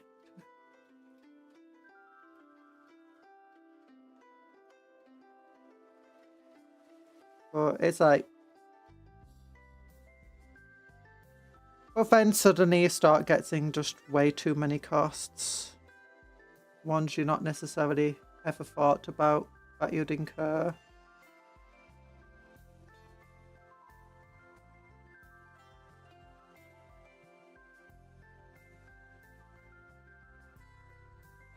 There we go.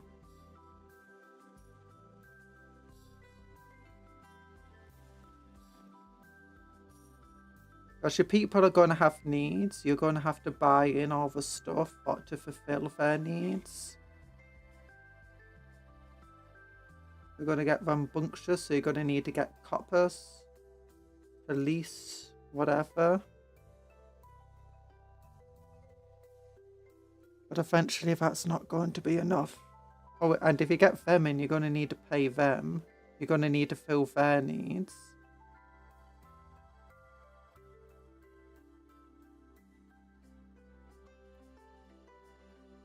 But it's like, a country runs on its economy. A business runs on its bank account. Kind of. Kind of. A business doesn't necessarily run on its bank account. It runs on its investments, its capital.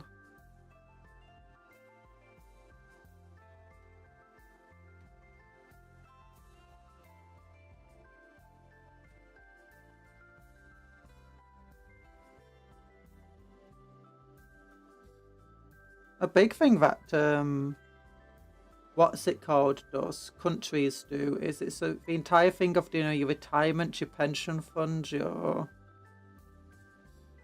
stuff like that. The bond market.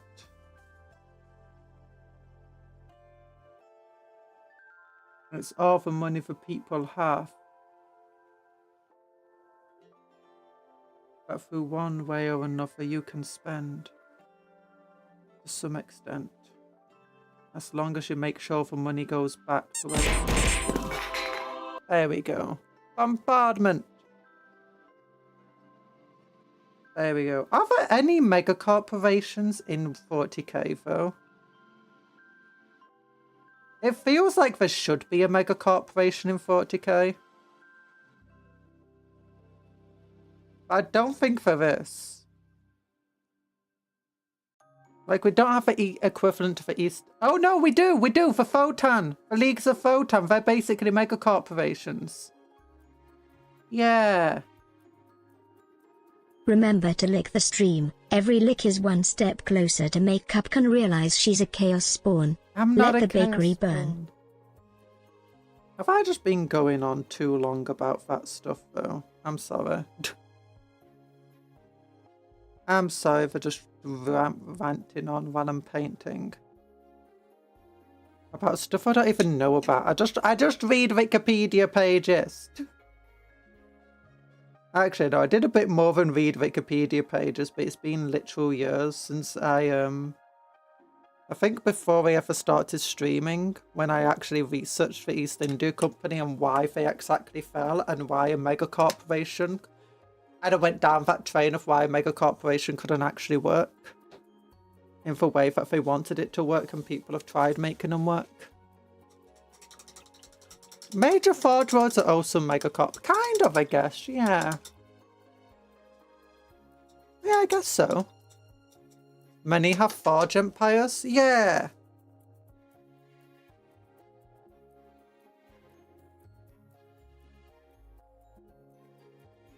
Oh, gosh.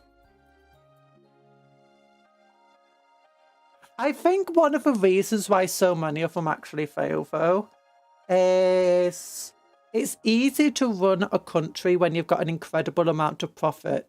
So you can just keep pumping money into the country. As long as your profit margins are above what you're spending, it's very easy. And if the goods that you are producing is in high demand and no one else is producing them in the same amount as you are, then you can keep doing it. But as soon as you can't do that anymore, as soon as your profits start to slip, you can no longer afford to put the money back into the country. And the country will keep needing that money. And a company can only run on debt for so long before the entire thing collapses. Like, I mean, even these AI companies that have constant investors making sure that they stay up, it looks like they're all gonna collapse without the profits. So a particular influential Forge World will absorb other Forge Worlds and by providing high tech to them. Leash, agri, and mining worlds, their sphere of influence. Yay!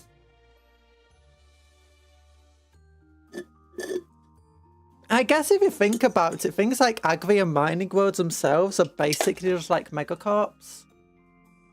Because that's where a lot of these companies that appeared, especially like in South America, they were just giant farms or giant mining settlements owned by like one person or by their company.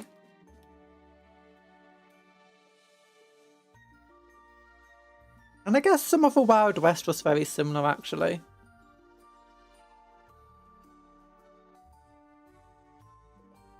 But I think that's where for things like with a country, it doesn't really work the same way. Like the East India Trading Company had multiple issues that saw it like accumulate lots of debt. And that's basically when the goods it was trying to provide suddenly weren't wanted anymore, such as its massive supply of interns that it liked to ship around the world. And then you had Europe deciding, no, we don't like that anymore. It's like, oh, who's going to buy them? America says, yeah, but at a discounted price. And then you have, it's like, we produce a bunch of narcotics. And then it's go, yeah, we don't like that anymore. So no, thank you. But yeah, you get so many of these things. So they're going to be producing something that just ends up not being wanted anymore. And where a normal country, they can just go, okay, I'm going to go into a bit of debt, but it's fine because your economy is not based on selling stuff to other people. Your economy is based on the idea of your peasants produce food, or your farmers produce food, that gets sold to your people, excess gets sold abroad, you buy in excess food from others, your merchants sell goods to your local people, they set up factories, your factories sell these things to others, and it's like, so basically you're just producing goods for your own population and the excess is being sold off abroad. And then you're buying in stuff, other countries' excess goods.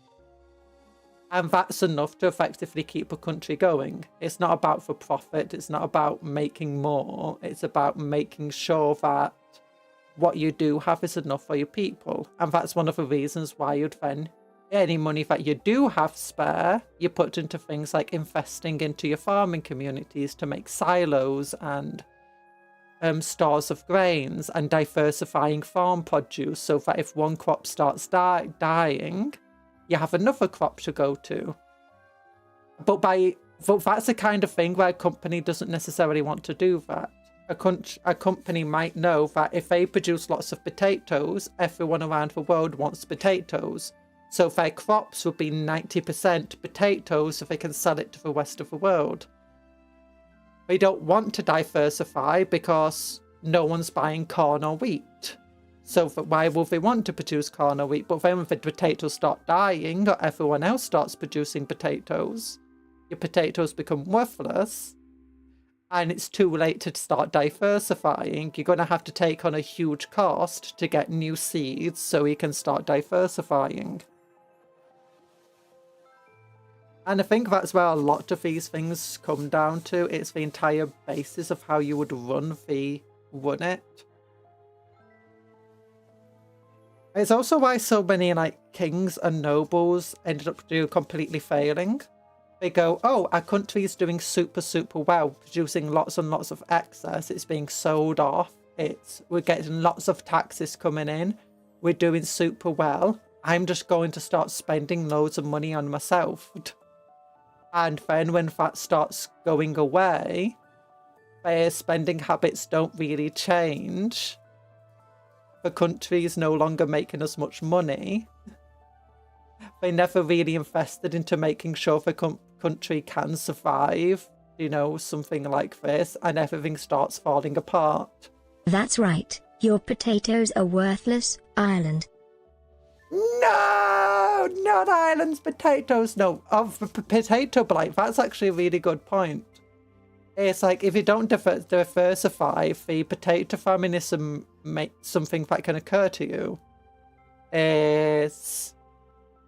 But that's basically what these type of companies do. It's like Ford Motors decides it wants to make a town. But what if Ford cars stop selling so little? I am a potato. I am a potato. Potatoes are great. I want to be a potato. I can be a potato if I try. But, yeah. So, diversify your food products.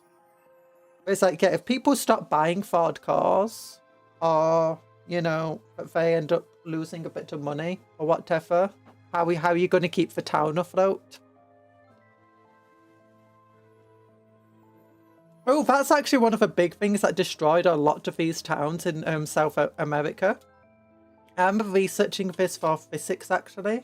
GCSE stuff. No, not GCSE, A-level physics. It was rubber trees. And it's when we started producing like various types of, you know, rubber and like synthetic styles as well, is that all the rubber tree plantations became worthless. Like you had multiple towns that were built solely around producing rubber plants. They didn't do anything else. They didn't have any farms of themselves. If they needed food, they bought it in. But it's because they were company towns. Everything that they needed, they bought in just so that they could produce more rubber, which would become more profits. But when no one wanted that rubber anymore, or at least it became a lot more worthless, all those profits disappeared. They couldn't afford to buy stuff in anymore. And it's too late to change. You still get it with like stuff at the moment, but it's like Britain. When suddenly the industry, no one wanted coal mines anymore, and the north of England had all these coal mines that suddenly became worthless, and parts of Wales. While the economy absolutely tanked in the north of England, the fact of the matter is the rest of the country was still doing pretty well by comparison. As a result, the country itself didn't collapse under this sort of thing. It hurt a lot of people, but it didn't collapse the country. It didn't put the country into debt by doing that. And at least the people can then diversify. Or at least you can just migrate from one town to another town that is profitable. It's up to the people. And you can just put it onto the people to try and figure out a different way to make money. When you're having to figure out a different way to make money, it becomes very, very different. It gets very weird. Hi, Mercury! We came back from listening to I Cannot Say That. Usoko na mama. Usoko no mama. Be thankful for what you got and betcha if you check it out. Oh, and money! Pink Floyd. I know of Pink Floyd. I've heard of them. A Floyd that is pink. But yeah, so it's...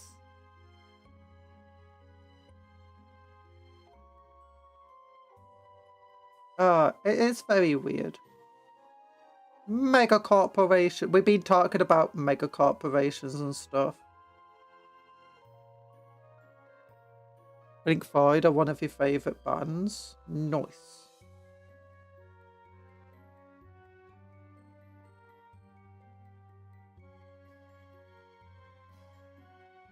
I don't know much about them, to be honest.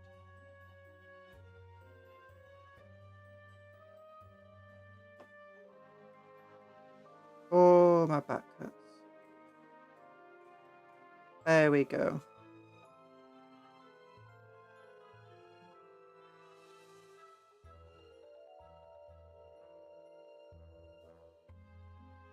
Ba, ba, ba, ba, ba, ba, ba, ba. I mean, sometimes you do get, you know, certain countries or whatever, they put all of their eggs in one basket. Never do. If you're ever in a position where you're running a country, always remember to diversify. Actually, it's one of the big things that a lot of companies that get bigger do. They try diversifying their portfolio. So that if one part of the portfolio breaks down, the other, they can just invest into the other parts of the portfolio instead to make up for it. The same pretty much goes for countries, but countries don't have to worry about that profitable side. All they have to care about is effectively making sure the people are staying alive.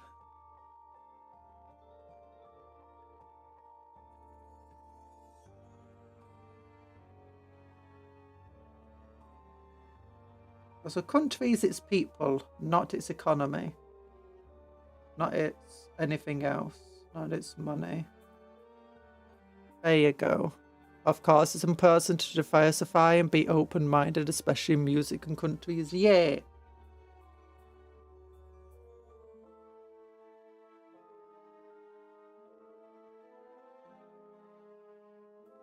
I think that's one of the issues of, like, if you're running a company and you're trying to run a country at the same time effectively. It's like if your mining town breaks down or whatever, or it's suddenly emptied, it's going to cost you a hell of a lot of money to sort that out. Like now you've got a whole load of people that you've invested a lot of money into and they don't have anything to do. And to get them to do something else is going to take you a hell of a lot of money. Or it's going to take a hell of a lot of money to move them somewhere else. Countries can kind of just look at the people and go, sort yourselves out. It's not a good idea to do that, but they can. And if a country faces too many issues, the people can just take over. You can oust whoever's currently in and take over it.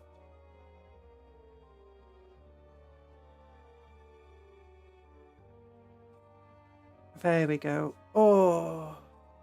This is very difficult to paint, my goodness. When the wing was falling off, maybe I should have just left the wing off so I could paint it by itself.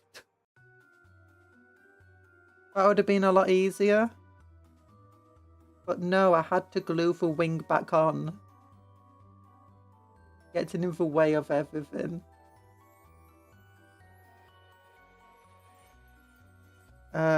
What else? I want to talk about something else.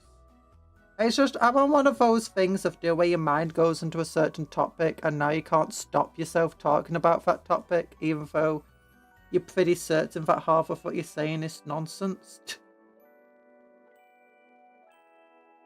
I feel like I'm on that right now. Just trying to remember half things. I'm no economist. Although that being said, looking at half the economists in the world, I wonder if they're economists.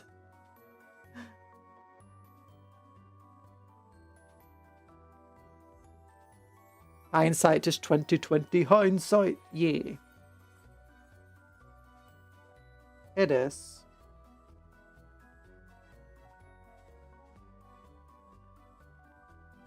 There we go.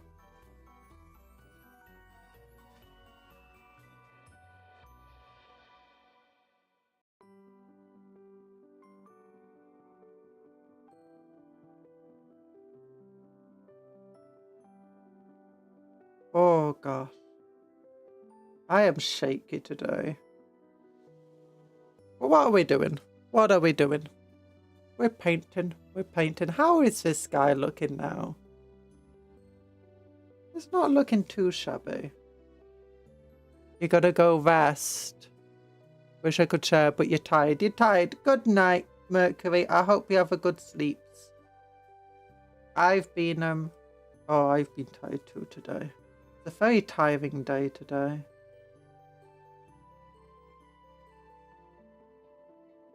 "2020, hindsight is 2020. Yeah, 2020 was in the past. You're correct. It was 6 years ago. Okay, how is this looking now? I think that looks fine. I feel like it needs more of a texture on it. I'm going to look at what the Games Workshop website's like. Let's look. Let's look at the Tyranids on the webpage. On the webpage.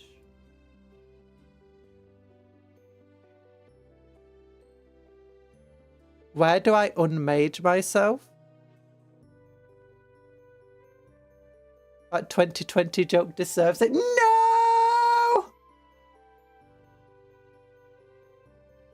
No, you're not allowed to unmage yourself. Actually, I want to look at the newer models, because that's an old model. Let's look at the actual one that I'm painting. Membrane. Ooh, here we go. Yeah, this is what I'm thinking about.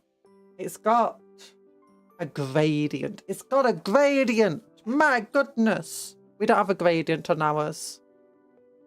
I think that's what I'm missing. That being said, they also have a gradient on these claws here. I could add that gradient actually on mine. Little purple into that. I'm thinking maybe I should get some wraith bone on it now. Get a different light to brush. Get some wraith bone.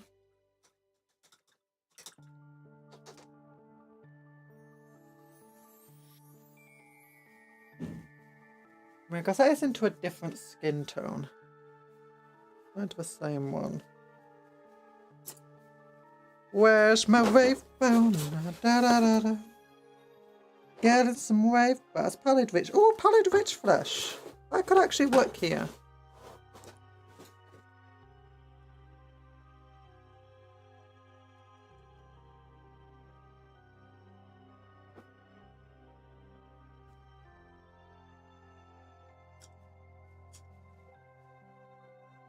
I'll use this one.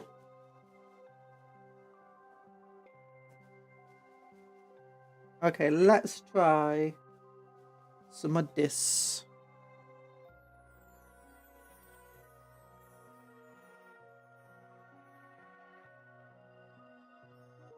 Ooh. You're not allowed to unmage yourself. If you unmage yourself, I explode into 1,000 bajillion pieces. Everyone unmages themselves. No! Okay, this is very hard to paint a thin line of a model.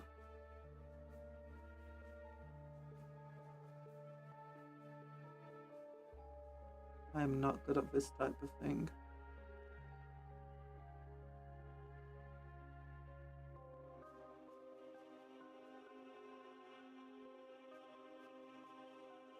Firework. Firework! Will it actually work? I don't think it will, since it's a command for stream avatars.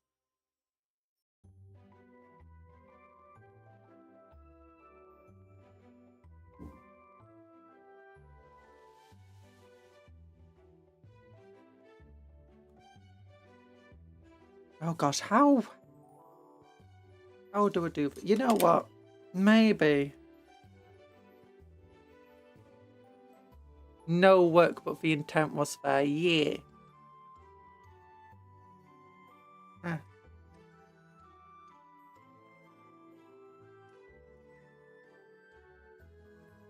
Got a saw on my lip.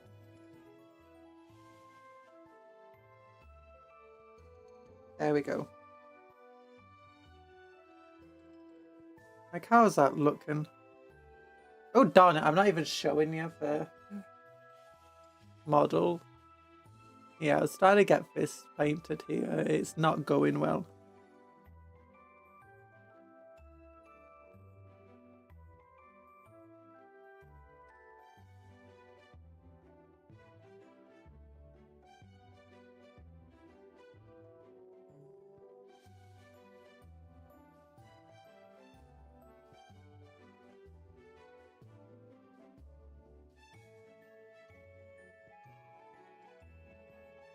You know what? Maybe I'll get one of the thicker brushes. Don't know, can't see past the inferior paint scheme. Yeah, Leviathan paint scheme sucks. High Fleet Cupcon's where it's at.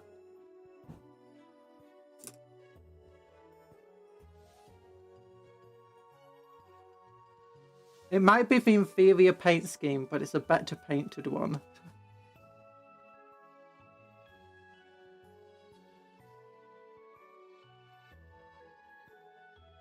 Maybe Wraithbone would have been better, actually.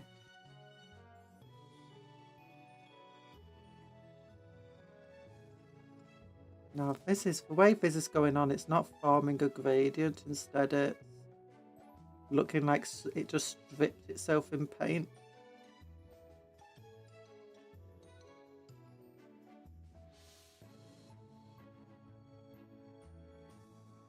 Yeah, I mean, maybe if I go over with one of the flesh shades.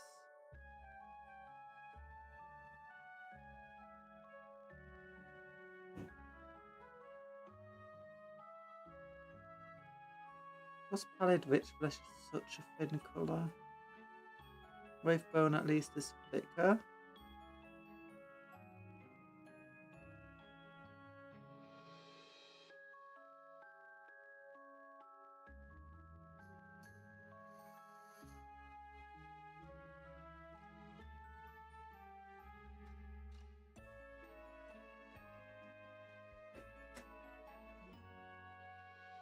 Okay, then try. Is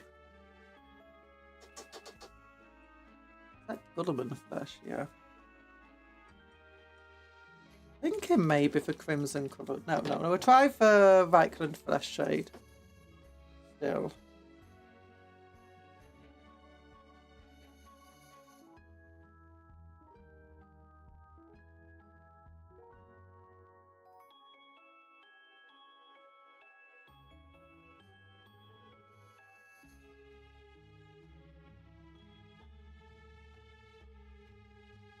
Oh, this could work.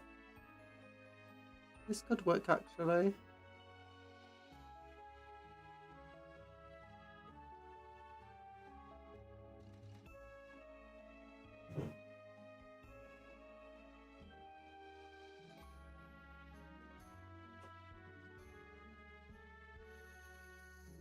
Hi Talan, are we winning? We're trying to. We've gone on to some weird subjects today.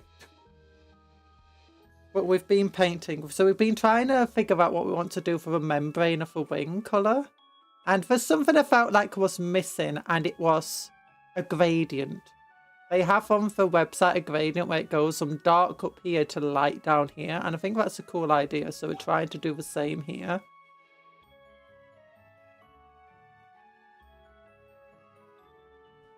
How are you doing, Talan? We've been talking about mega corporations and how we wish for more of them in real life. And there's no way that they could possibly fail.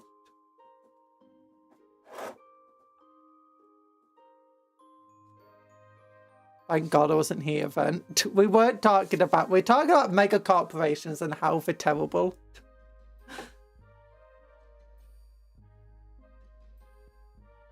And why they generally fail.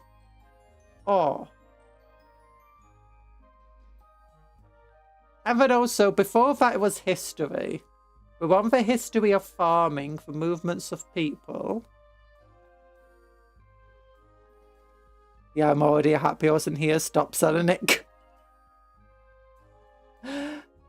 Oh, gosh. There we go. Every like of this stream is another Talan that has to listen to this stream.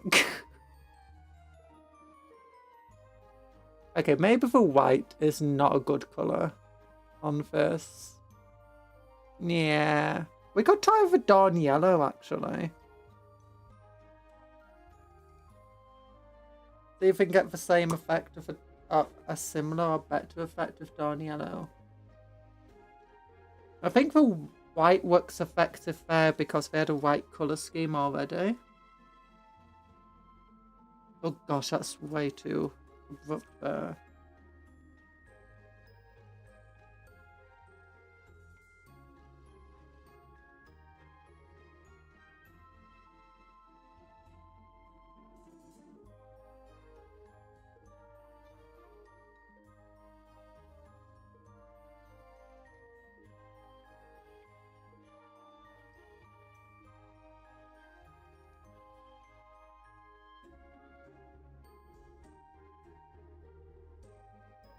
There we go. It looks like it could camouflage in Minecraft lava pretty good. Is that telling me it's pretty? Nah. Nom nom nom nom nom nom nom nom nom. Like, if it actually looks the exact same on camera. The pallid rich flesh versus dawn yellow. That's a terrible idea. Oh gosh, I'm breaking the wing off. That's not my intention. Look, it's loose. It's loose.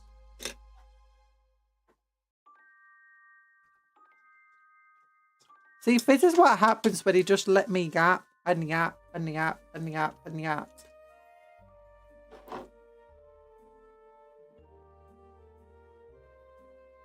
Maybe, actually.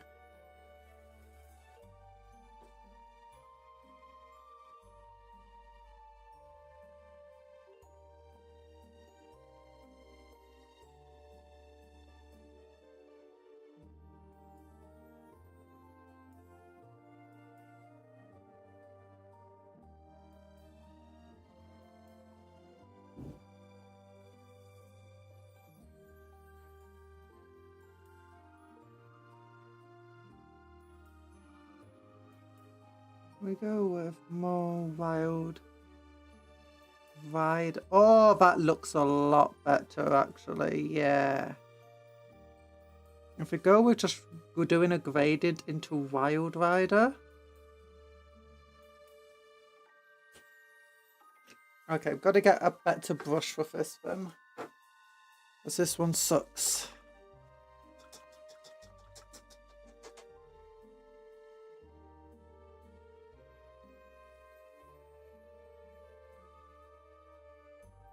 I'm just swimming in my favourite ocean. 4, 5, 6.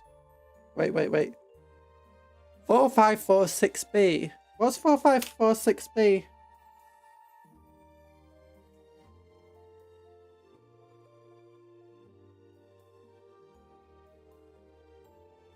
What's all these notifications about?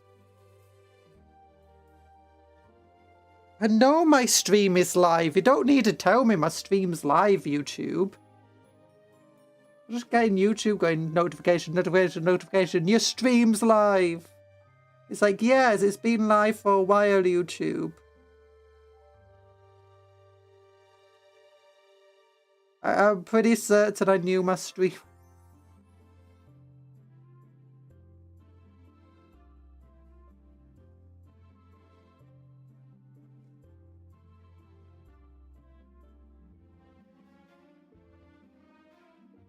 The stream is live, Conjuror, yes. Subnautica's planet. Oh.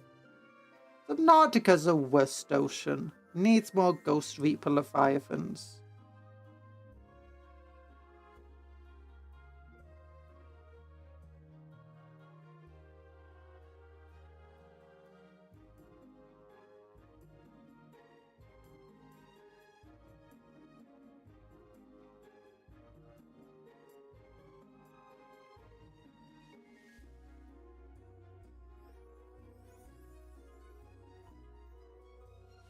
I feel like I need something even brighter down here. Somehow. We could go for Carringberg Crimson up here. Do I have a brighter orange than Wild Rider Red? I think I do.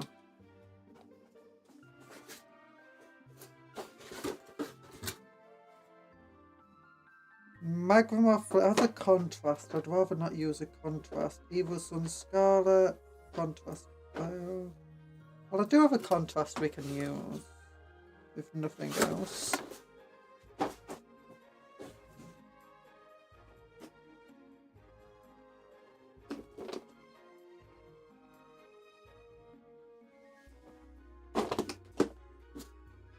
Yeah, I can try the contrast. Ghost Reaper Leviathans, well, that's a mod I'm sure someone has made. Probably. That's my favourite thing from Subnautica, though, for Ghost Reapers. And that zone that's full of fluorescent mushrooms.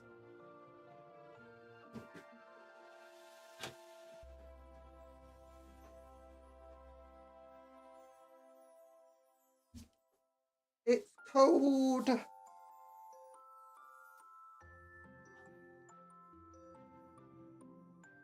I'm going to go back. I'm going to close my windows I opened earlier.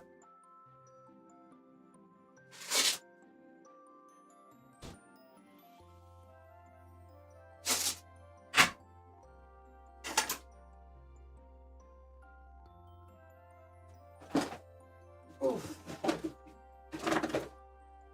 So cold. So cold. Like -6 out there. There we go. I like the Gross Reapers and the Jelly Shroom Caves. Yeah! Oh, I do know those, for blue finds. Yeah, I just opened a cola. Obviously I opened it. What else do you think I opened? Think of me.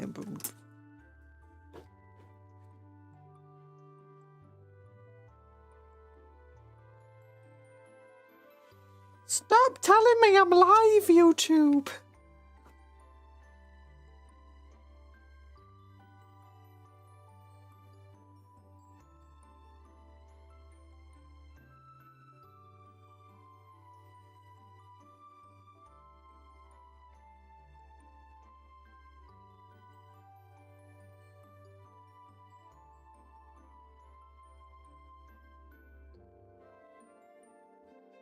How does that look? That's a very fluorescent orange. A beer to deal with the presence of a rat. Yeah, no. I don't drink alcohol. I just drink cola. Devil's soda. Oh, I saw an artwork today that had Coca-Cola IV drip.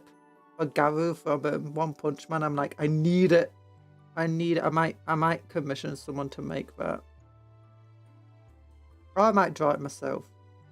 Every time I want to draw myself, I'm like, oh my gosh, my hair. Nika, why did you do this to me?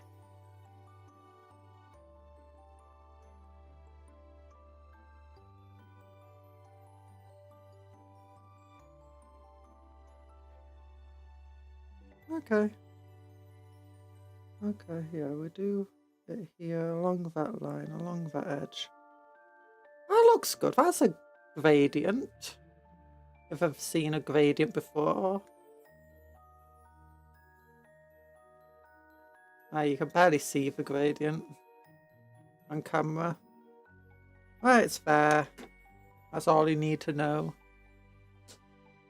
You don't need it. You don't need it. That's me with a Krusty Burger Lego kit. I don't need it. I don't need it. I need it!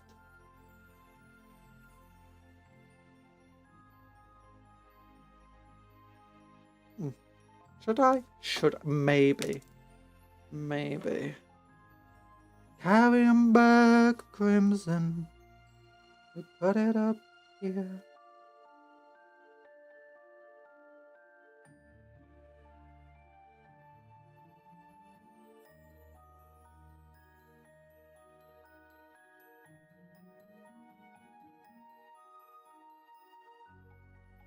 Yeah.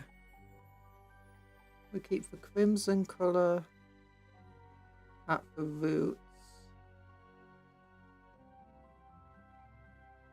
of the ring, where it's gonna be darkest. Oh yeah! That works. And bring it down a little bit. Where we want it. Down here. Now can you see? Oh, now you can see a gradient forming. That's good. That's good. It's a bit too bright at the edges, but no, I'll try doing just Wild Rider here and then Karimberg, just to see if we can get a similar gradient. But to deal with it being a bit too bright there, what we can do is find a different colour. Maybe Golden Flesh would actually be good. I'll try if I can flesh shade over it.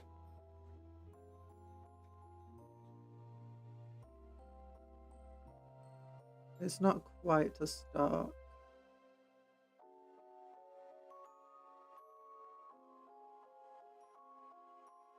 There we go.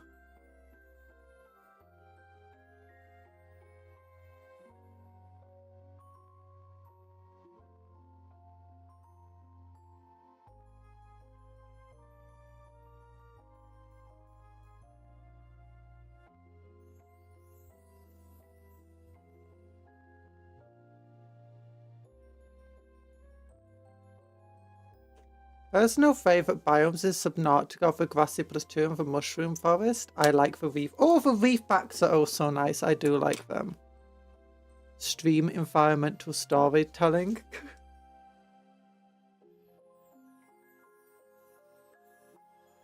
I am wearing so much red right now. It's insane. There we go. We have environmental storytelling at home. Okay, maybe it was better before. Maybe not. I'm unsure now.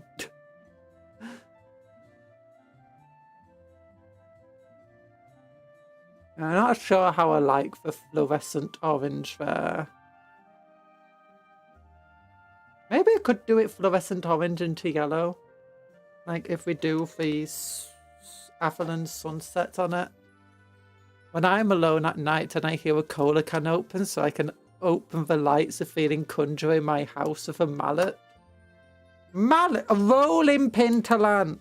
Rolling pin. Mallet. What do you take me for?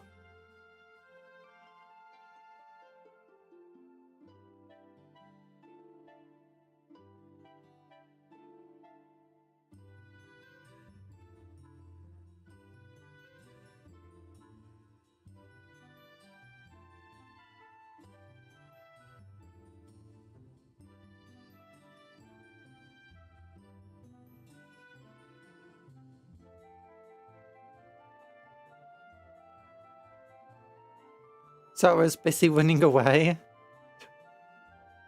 Maybe a psychiatrist.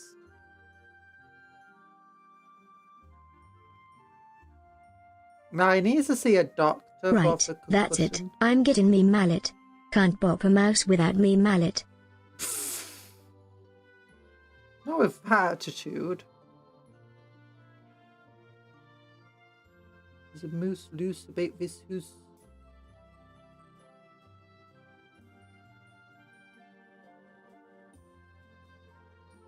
Okay, how does that look then? With a yellow running through like that.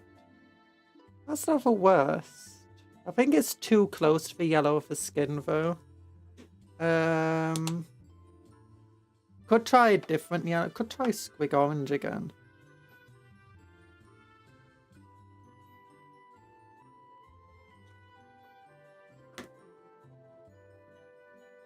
Nah, try Wild Rider.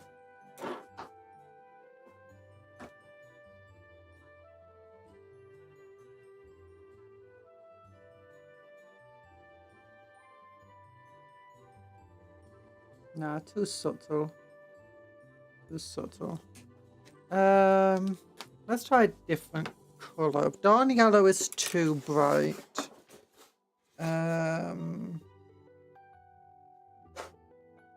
Swear I had a different yellow, like iodine yellow.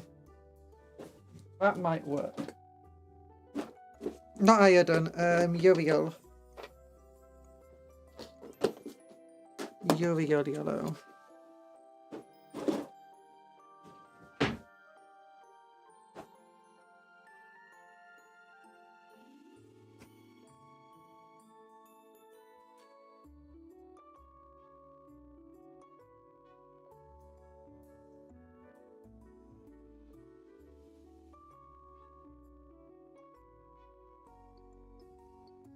Okay, no, that's definitely too bright.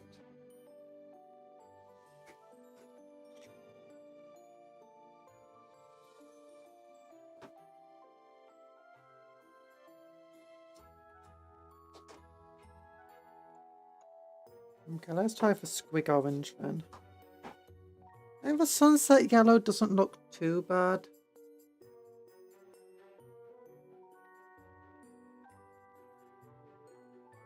The squig orange barely appears.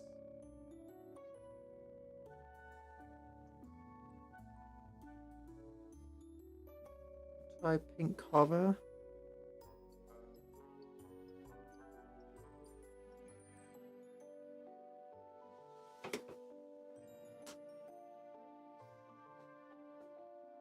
I definitely think the Carrienberg does well to do the root gradient though.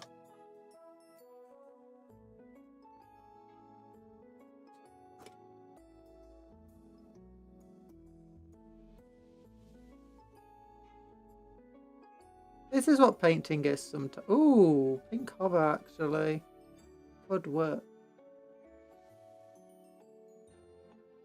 Well, before just over squig orange, it doesn't really appear that well.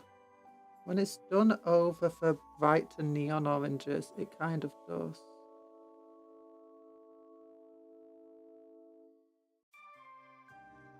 Maybe. Let's try here.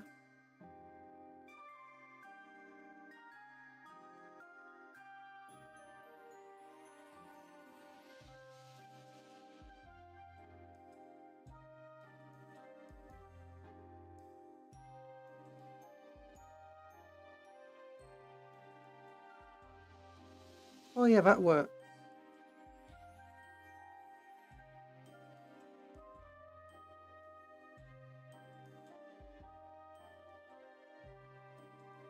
There's a gradient there. Ah, maybe. Maybe it's a bit too... Try Wild Rider again. See how that looks. Down here.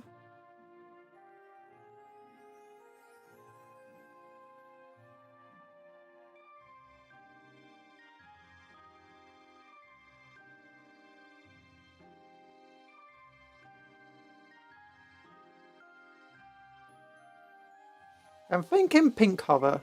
Pink horror, yeah. Pink horror works better here.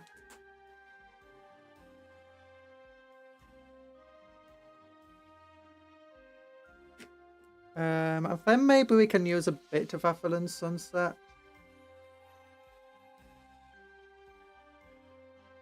Create our own little thing.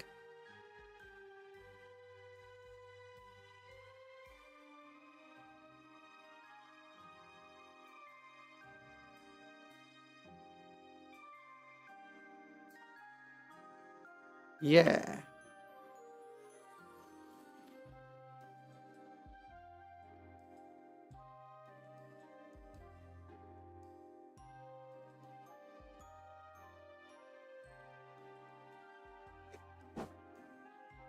Where's the Athelan Sunset? I think there is a bit of a cool thing I can do. That's just...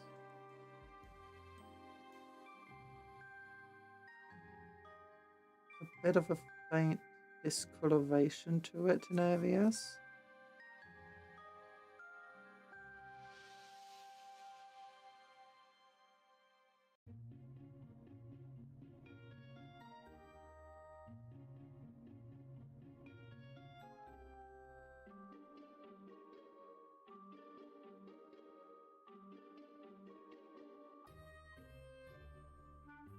Yeah.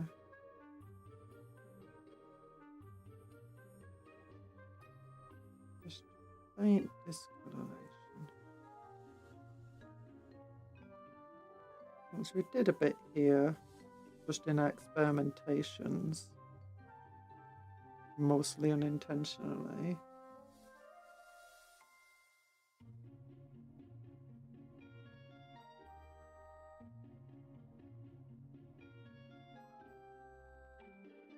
Gotta make it look purposeful, that's the thing though. It doesn't look like I've just gone over the lines.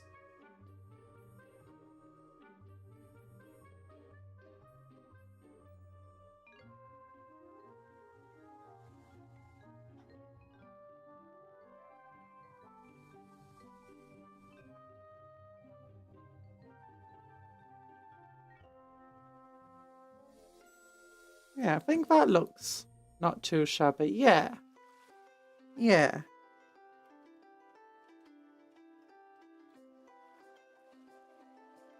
So what is it that we actually did in the end to get the effects I'm looking for? I did so much. So what we want to do is Carrienberg Crimson up here. Then pink horror at the bottom part with a bit of Atheland shade.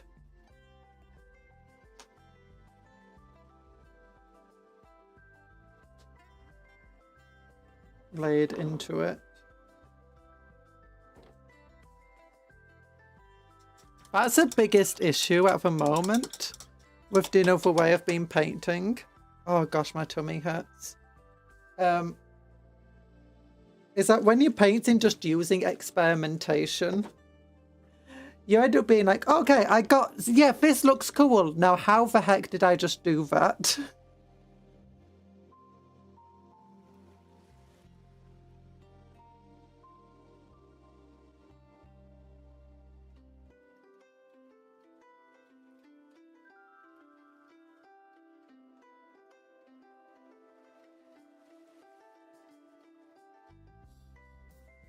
Yeah.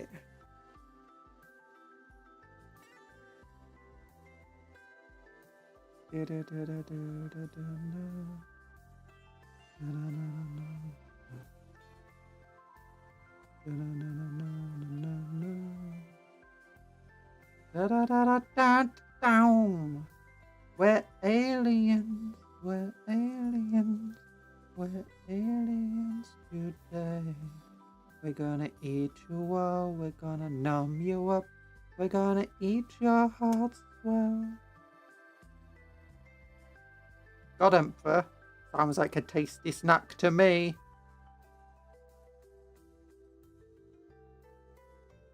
What do people think the newer rumour engine's gonna be? But I think it's a Tyranid. Might not be, but I think it's This is such a cool paint scheme. How did you do it? _Capcom lag. I can smell the overheating cola coolant from here. Oh, yeah. Never to be able to repeat. This is one of the reasons why I don't like mixing colours. Even though like I'm an artist and stuff. Because when you have to mix colours, it's very hard to then like redo it. Each time you do it, you're going to have to mix the colours again. And you're going to need to want to get the same consistency with the mix. The cola coolant. The cola coolant. The most important form of coolant.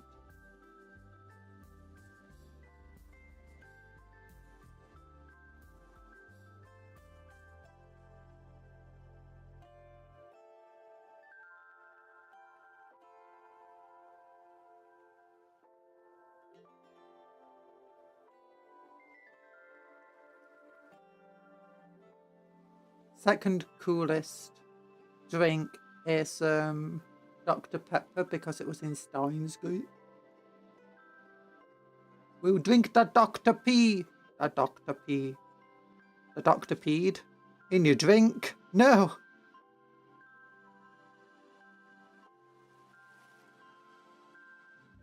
That's what makes it so good.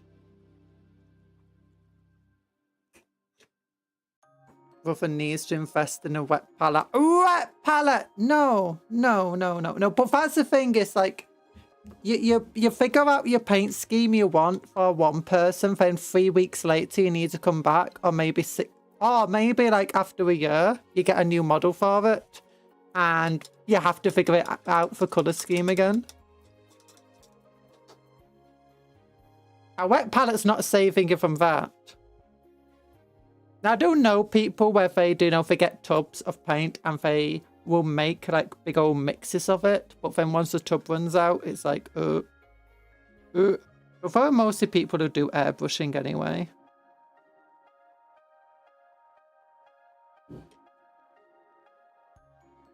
Yeah, we'll just wait for that pink, not pink horror, carrion bird crimson to dry. Then we'll get the pink horror on.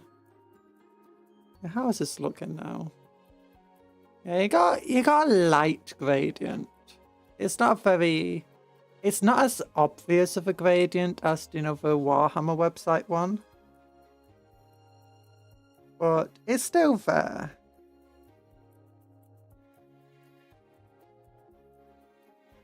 And I think it does add a lot to it.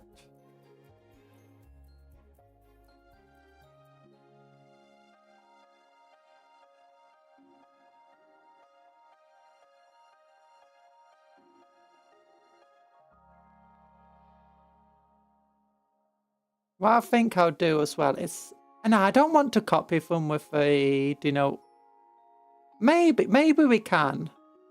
Like maybe we can have a gradient going from skin to chitin.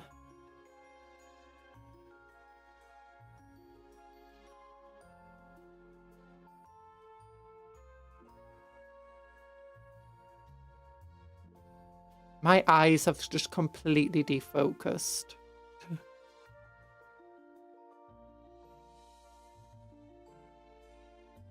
That's the issue when you're using contrasts and washes, is that once you put it on, you're just waiting for it to stop. I could be doing other stuff, I guess. I could be going through my other models and, you know, fixing all the issues with them. Stop being stuck together. I know you got magnetic personalities, but still.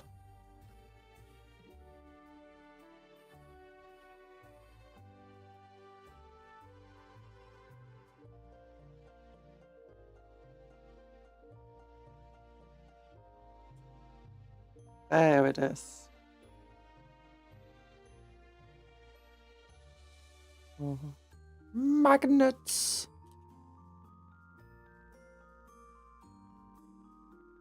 Down, down, down, down, down, down, down, down, down, down. Yeah. Stop sticking together, you two. Okay, what do I want to do? I wanted to do some Baharoth blue. No, don't want to go. I don't know. Let's look at the its joints. Yeah, I don't think I did. I think I went over my just purple. Yeah, I then went over the white to do the little bits of highlight. So yeah, I won't go over with that. What I'm thinking about doing is just Avalon shading these areas where it needs touching up. I got too much blue in areas where I don't want the blue.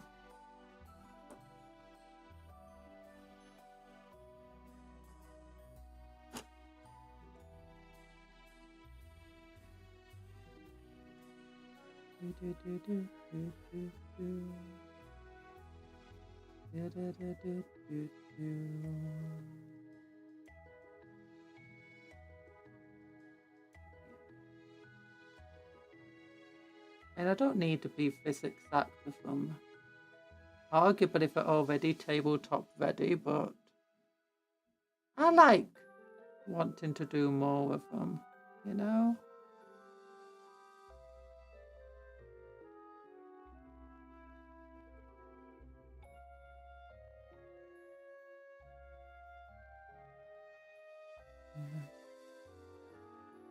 Getting these little bits on the claw and stuff's not too important since I'm going to be going over the claws again. With reds and stuff.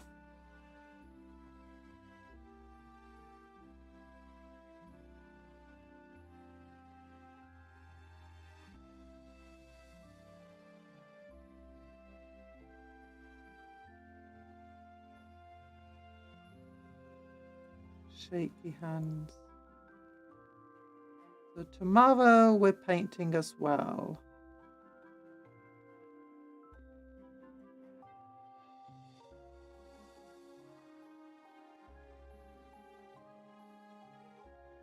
I apologize. Housing market. Housing market!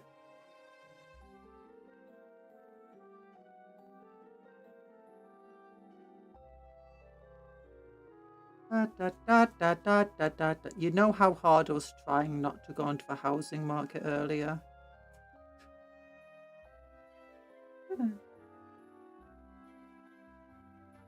That's an old joke on the channel. Doesn't even make sense anymore. Like, what do you mean the housing market is an old joke? So it used to be that it's like, oh, almost anything can make a talk about the housing market. And it became a bit of a meme.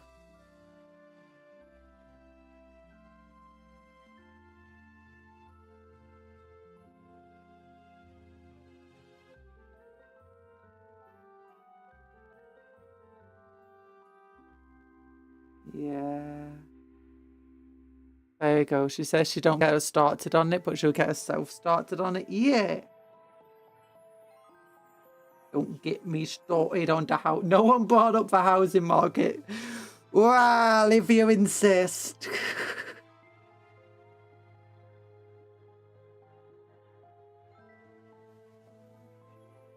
I guess I can talk about. We don't want you to talk about it. We're not insisting. No, you've already convinced me. You've already convinced me. So, in 1868 was when the first housing crisis in Britain started. And it was due to an influx of immigrants from India and mainland Europe. I'm making stuff up, by the way.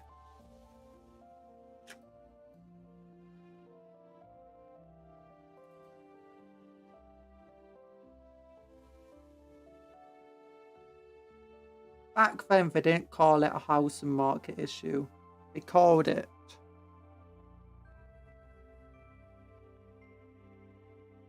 the Bite of 86. That's how Five Nights at Freddy's got started.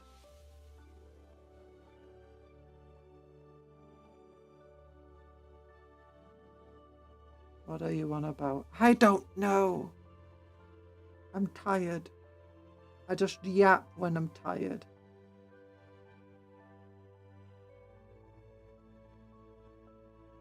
Look, why are you talking to yourself? I'm not talking to myself. I'm talking to the voices in my head. If they're not in your head, if they're out loud, it's like, shh, whatever. And it never rules a fee, not for me. Who rules over you, not for me. But that's actually one of the issues when I'm painting. It's like, I can look at chat every so often. It's hard to keep looking at chat because, you know, I'm painting, I'm looking down at a model.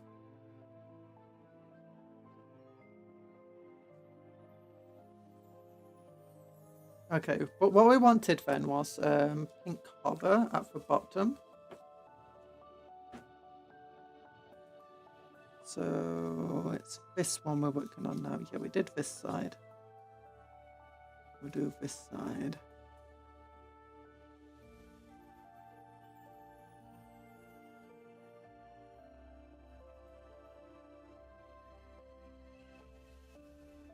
The rules of a field are not for me. I was born to lead and not to read. I was elected to lead, not to read. I was elected to lead and not to read. The Simpsons is a silly program. The Simpsons is a silly show. They had one film, they're having another. They lied about how long it would take. This is why I keep trying to say stuff through Cuptle, to channel myself to you, as I know the universe will extinguish before you read chat. Yeah, see, it's true, it's true. Cuptle is here, so you can read, so you can speak to me directly. Exercise, never exercise! Exercise is evil, run! Run from Inquisitor Marvin!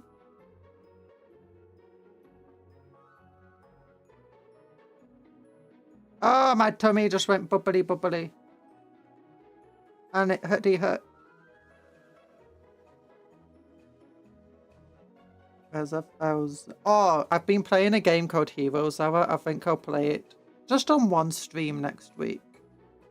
It's like, imagine Total War, but for units fought by themselves. And the town management was way more complex, but you didn't have to manage as many towns.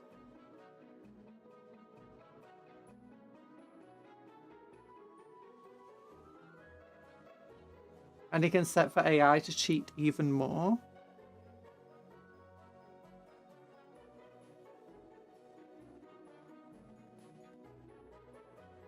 Look, if something hurts to do it proper, it's probably not good for you. Yeah!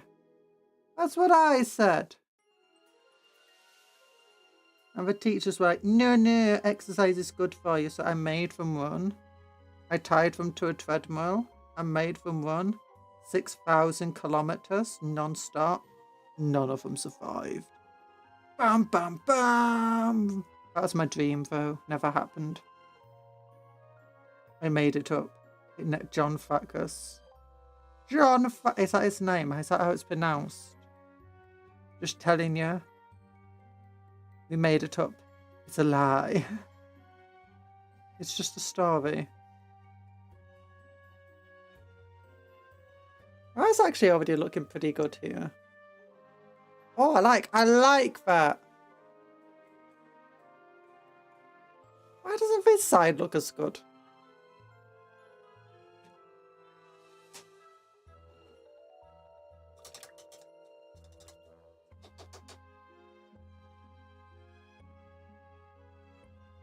Get more Camembert shade on it.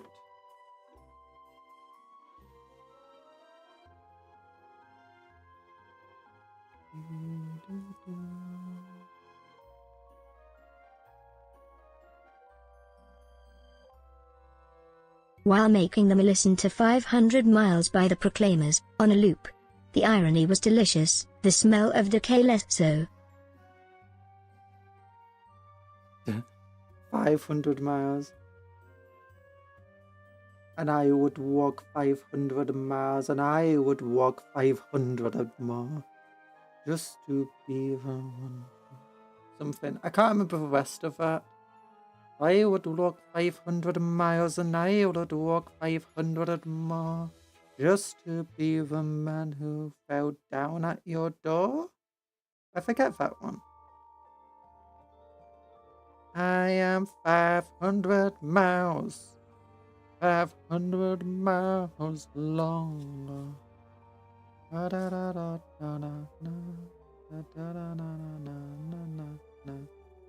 Might go over a bit of red just to emphasize that. Actually, I think that looks better without the yellow compared to this side with a bit of... actually, I don't know. It's hard to choose. I might just leave it without the yellow.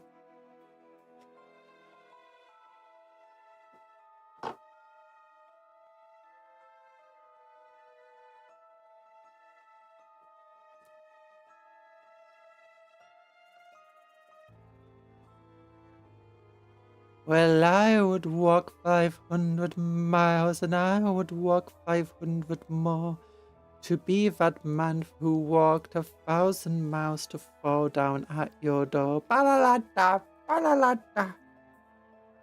And I would walk 500 miles, and I would walk 500 more just to be the man who would walk 1,000 miles to...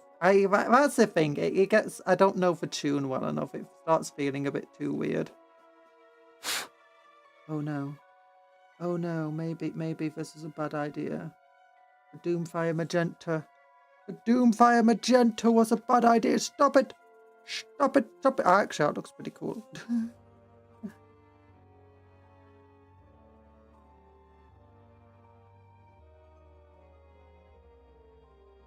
Yeah, it's not good. Contrast. It's too strong of a contrast. Maybe a bit of Mephiston red on it could work.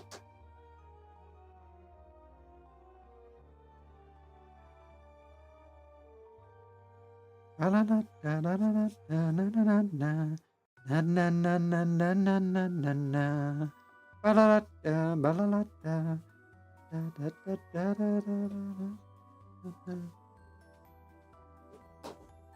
I would walk 500 miles and I would walk 500 miles. Even men who walk 100 miles to fall down at your door.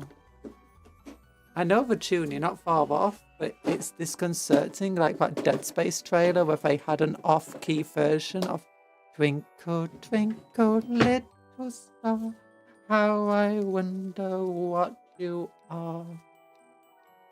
Do do do do do do do do do do do do do. That's a version where it just gets put stuck on a loop. Do you know if a record gets stuck?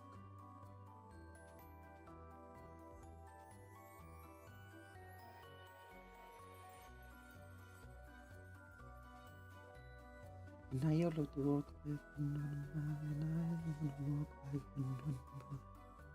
There we go. We're barely human. We're barely alive. We're barely doing anything. Oh, this isn't looking too bad actually. Oh. Oh. Ah. Also, Dead Space being anywhere near worse rhyme is criminal. I like to know a tissue, and they all fell down. Ring around the roses, pocket full of roses. Tissue, a tissue. I like that nursery rhyme. Do you know when it's used in a really, really creepy way? And partly because the nursery rhyme itself is creepy.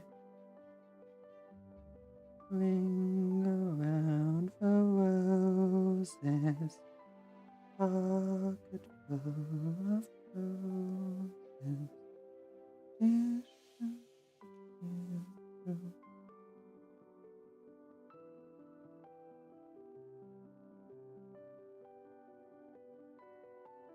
Because it's literally a song about plague killing people.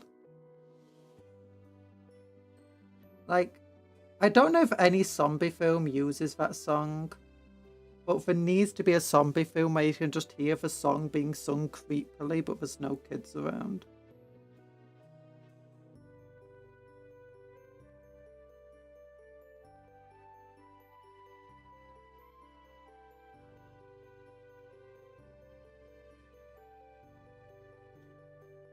Oh my goodness. What's that Dead or Alive game? Do you know for screaming witches? Is it called Dead or Alive? Using the ring around the roses in Plague Inc., which is incredibly fitting. Oh, they use it in Plague Inc. Oh! But do you know where they've got the screamer witch thing in that one game? Imagine that, but now you've got like a bunch of children zombies.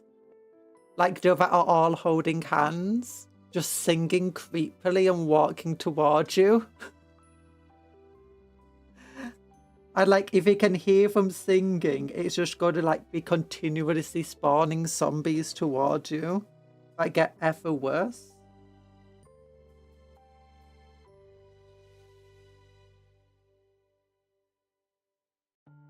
Oh, maybe the closer you get to them, you start like suffering health damage.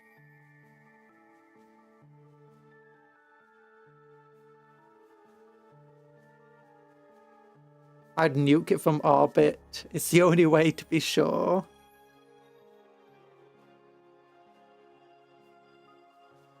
Ring around the roses, pocket full of roses.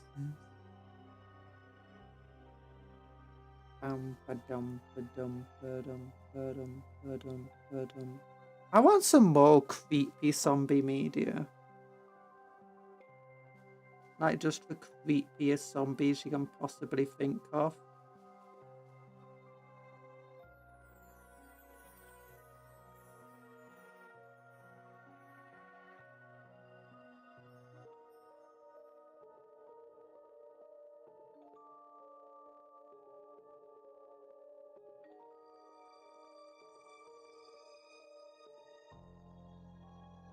There we go. That's looking pretty good. It looks a bit like fire now, but I don't mind.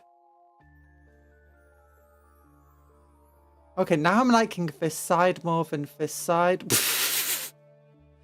Oh, it's because it's got the underlayer of a mag of orange in it. And that looks really nice now. We've got the red going through and the darker gradient. Yeah, thinking maybe now we actually do need that Magadroth orange. Yeah, it looks a lot better than this side. Oh, I like that though. That looks cool.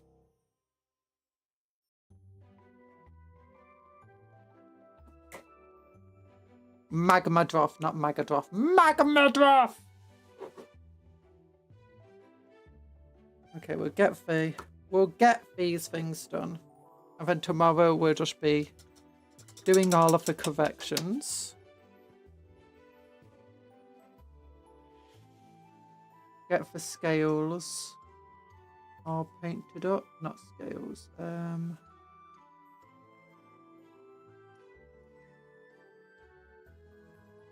Yeah, if we get some pink horror over the Magmadroth, that will be good.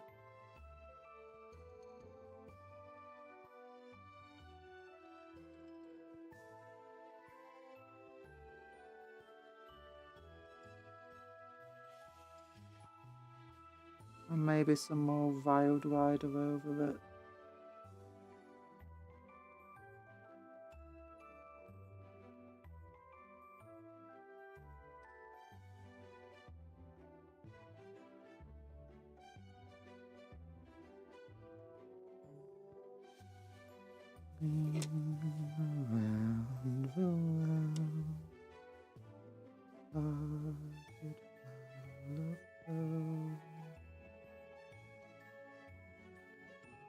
There we go. And now I'm going to have to repeat this on my Hive Tyrant. I'm surprised you don't have a notepad full of colour schemes. I've got streams I can watch as long as YouTube doesn't delete my entire channel like it's done to some people. My goodness.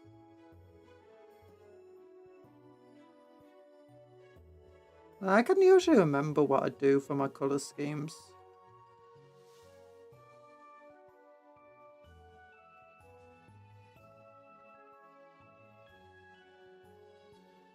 I'm also an experiment. I like to experiment when I'm painting. It's like one of the things I enjoy about it. So every single time is... That being said, forgetting that Avalon Sunset was the main yellow I used was a big punch in the face to trying to get these guys looking good. But now I've got an entire thumbnail dedicated to Avalon Sunset.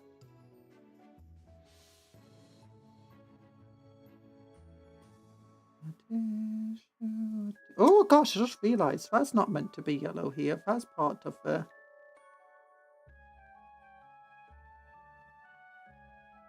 fleshy bit. The membrane.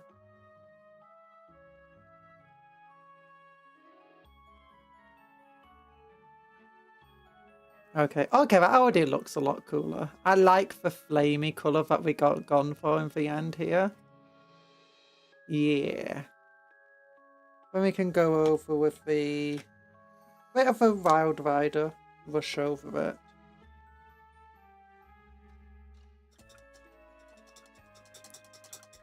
Hopefully that doesn't happen, yeah. I'm hoping just all of these companies decide to just stop putting everything in AI, but they don't need to. Because it's just causing so many issues just everywhere. If they just sort out that.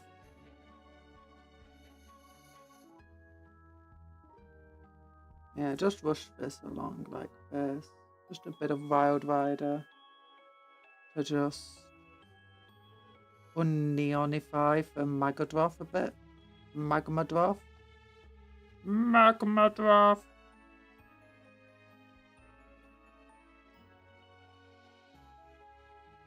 To add a bit of a gradient and texture to it. Texture's important when you're doing skin colours and fleshy tones.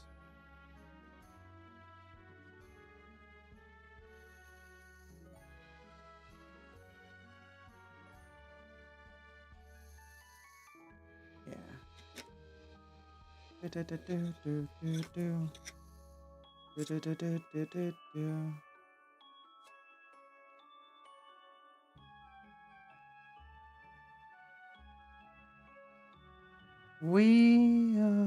champions. We are the champions. No time for losers. We are the champions of the world. Once you get a colour scheme down, though, it can be surprisingly easy to do.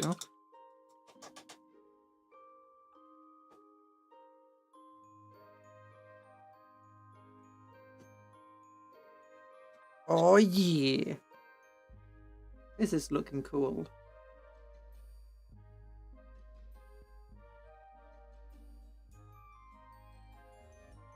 I'm surprised at how cool this actually looks in the end.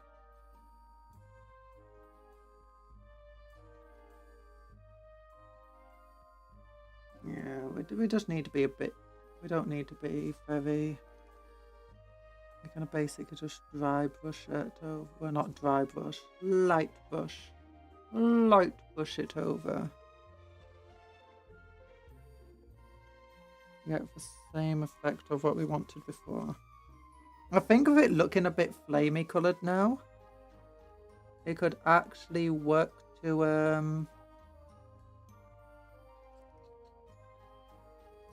add that yellow in again.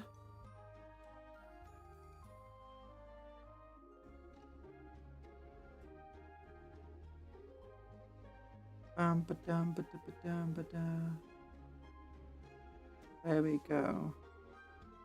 Oh, I'm tired though. We got 2 streams tomorrow. And it's the day off. Oh yeah, look at that. I think maybe... Flaming hot Kentucky fried tyrannids. Flaming hot Kentucky fried tyrannids. Not Kentucky fried tyrannids. Also, where's my Reichland flesh shade? I think I need a bit of that just to add a bit more depth to the folds.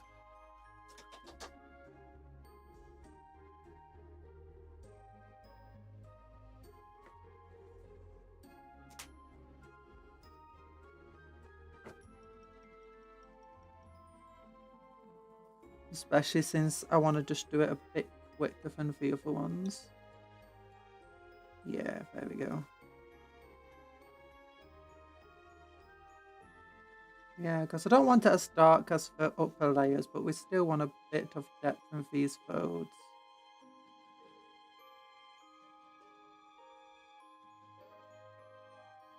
Which we lost with the Magdroth and stuff.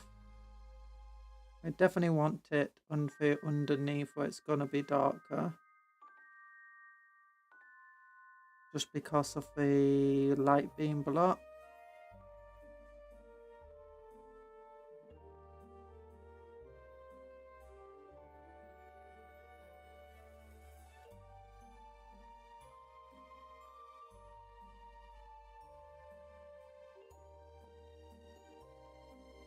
There we go.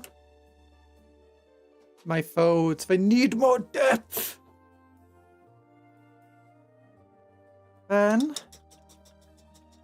while we're waiting for the shade to dry, we'll just do a bit more work on get to the next tyrannid neatened up. We can look at this. Let's look. That's all fine. That's all fine. Maybe not some of this anyway.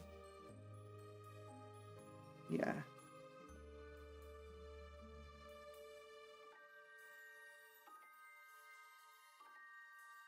Oh gosh, no.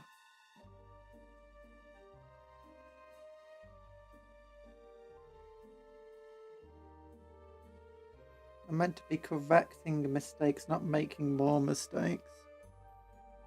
Whether's blue, where it just makes it look weird because it's not very neat.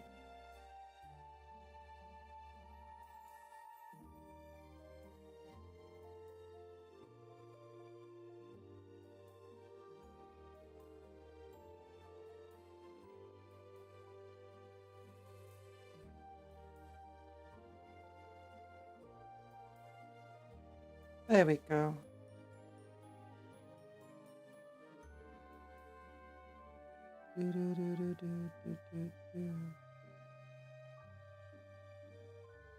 What's your favourite Tyranid? Mine might be the... Actually, I'm not sure. Bonvi and Leapers are definitely up there, along with just normal Lictors. But I kind of prefer the Fonvians and the Neuros over normal Lictors now. Not quite as much as like playing on the battlefield. Well, actually, Fonvians I kind of prefer. On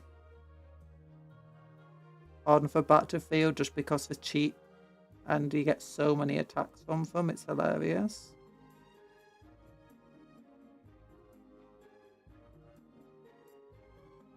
Even if half the time they're doing nothing. Because you've decided to charge them into Space Marines and they struggle breaking through Space Marines. Where Lictors have a much easier time.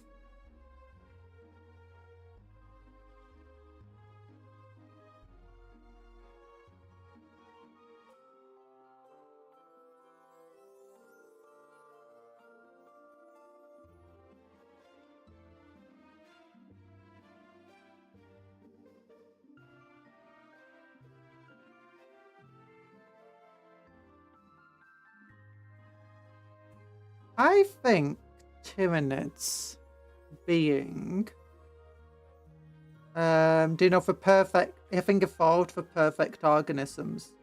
I think that's often a misconception of instead of evolving for most perfect organisms, they instead evolve the kind of most efficient organisms.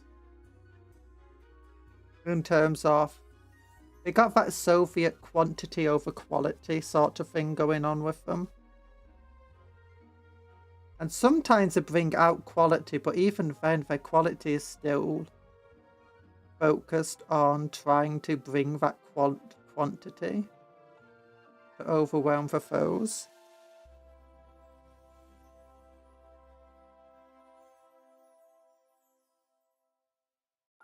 And I wonder if they like purposely designed it in such a way that it's, or like initially they wanted the Tyranids to be kind of keeping the other Tyranids stupid.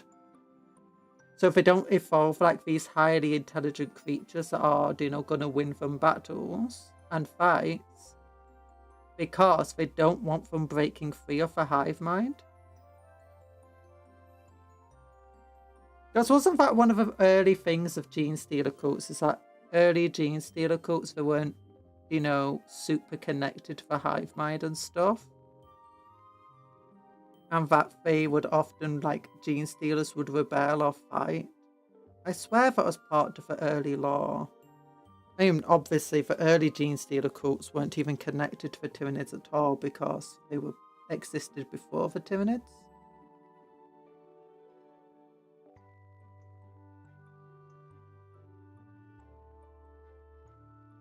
I think it took them a little while to, you know, add the Gene Stealer aspect to them. Back when they were stealing genes, yeah! And they had Pope-mobiles.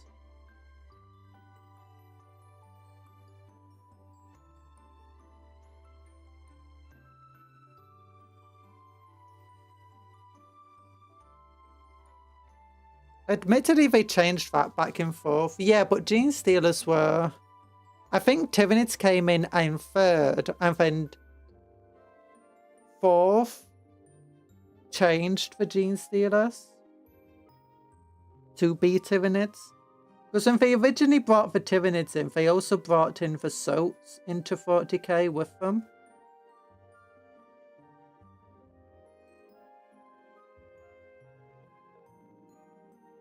And that was still lore even all the way into 5th. Because I think I had the 5th Tyranid Codex. 5th edition, that is.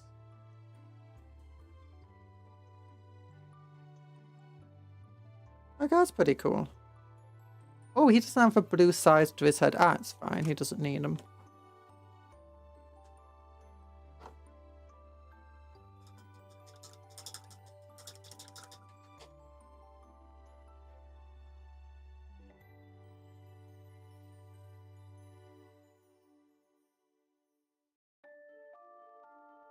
I think they still had the Salt model in Black Fortress. Yeah, they brought in a bunch of stuff in Black Fortress.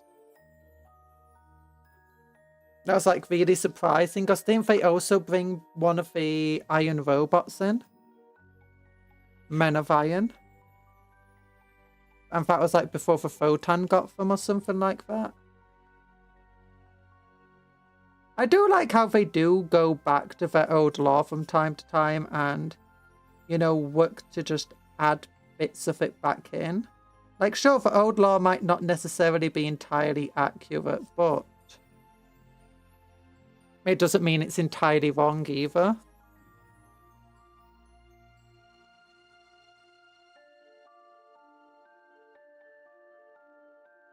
I do like that. I kind of wish they go back to the old lore storytelling though. Where it's just everything is, you know, hearsay. There's no solid lore.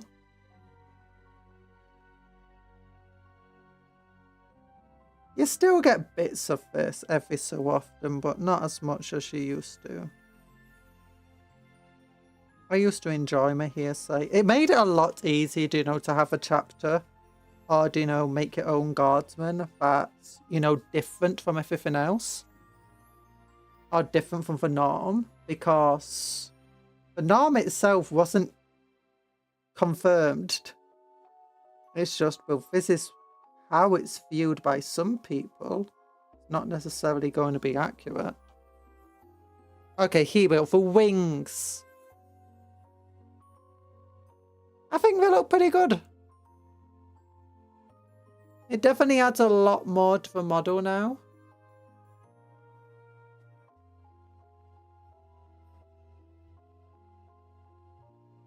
Yeah, that adds a lot more to the model. Maybe it's not perfect.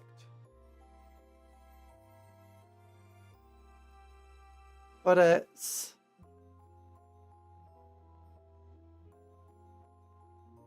pretty cool nonetheless. This stream was definitely winging it in places, but the results speak for themselves. Yeah. It's terrible, I'm gonna have to repaint it.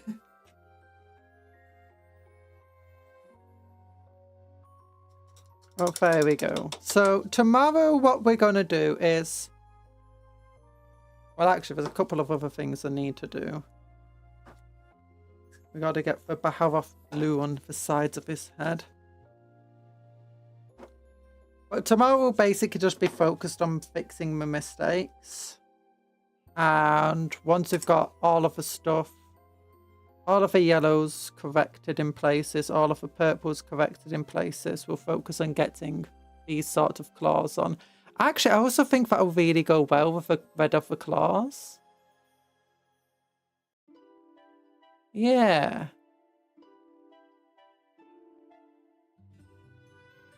Now to do this to the flyman. Yeah, it should be a lot quicker because the basic idea is just paint the entire model in squig orange. Paint the entire thing squig orange. Go over with Reichland Flesh Shade. Darker it with... I actually don't need to do the Reichland Flesh Shade. Just need to do the crimson up here. No. Squig orange. Highlight with the Wild Rider red. Then do the Crownberg crimson. Or maybe do the Magma Flame Drop first. I think either way, it's fine. Then do the Reichland Flesh Shade over that. Then highlight with a tiny bit more of Wild Rider red. Then pink color. And add just little bits of Avalanche Shade into that gradient. And most of that is just dry, but we're just very light brushing over. Should be quicker if I remember. Yeah.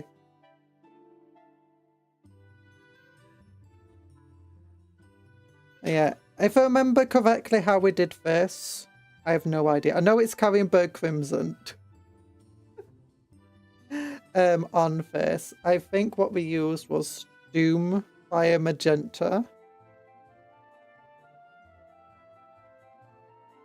and highlighted with pink hover.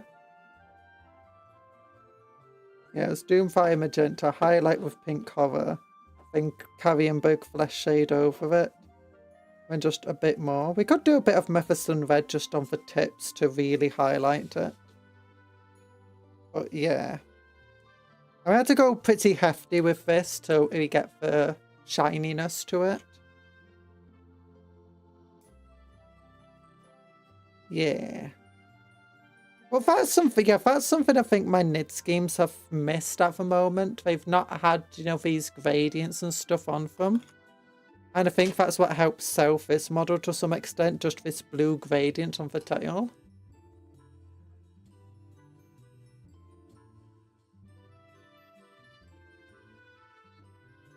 Oh. But yeah, it definitely adds a lot more to them.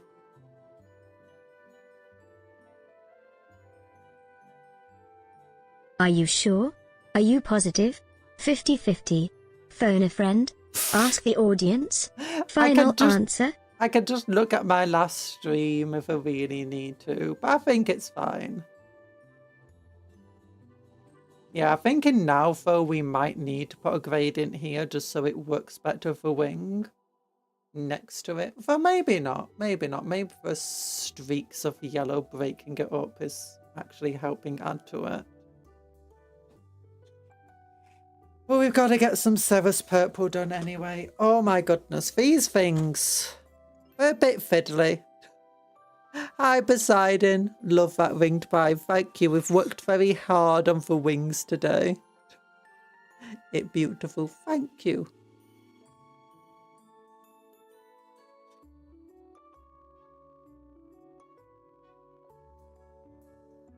We've got a lot of work to do though. We're going to do its claws like this red here on its talons and stuff. And same for its feet. We've still got a lot of work on those blues. And the yellows in general. Just solidifying the yellows around so it looks more like this. And obviously the blues in the end are going to look like this because that's using some Madras Purple. And then a little bit of like white highlight on them. And we're just going to have to do that to like all of these blues in the model.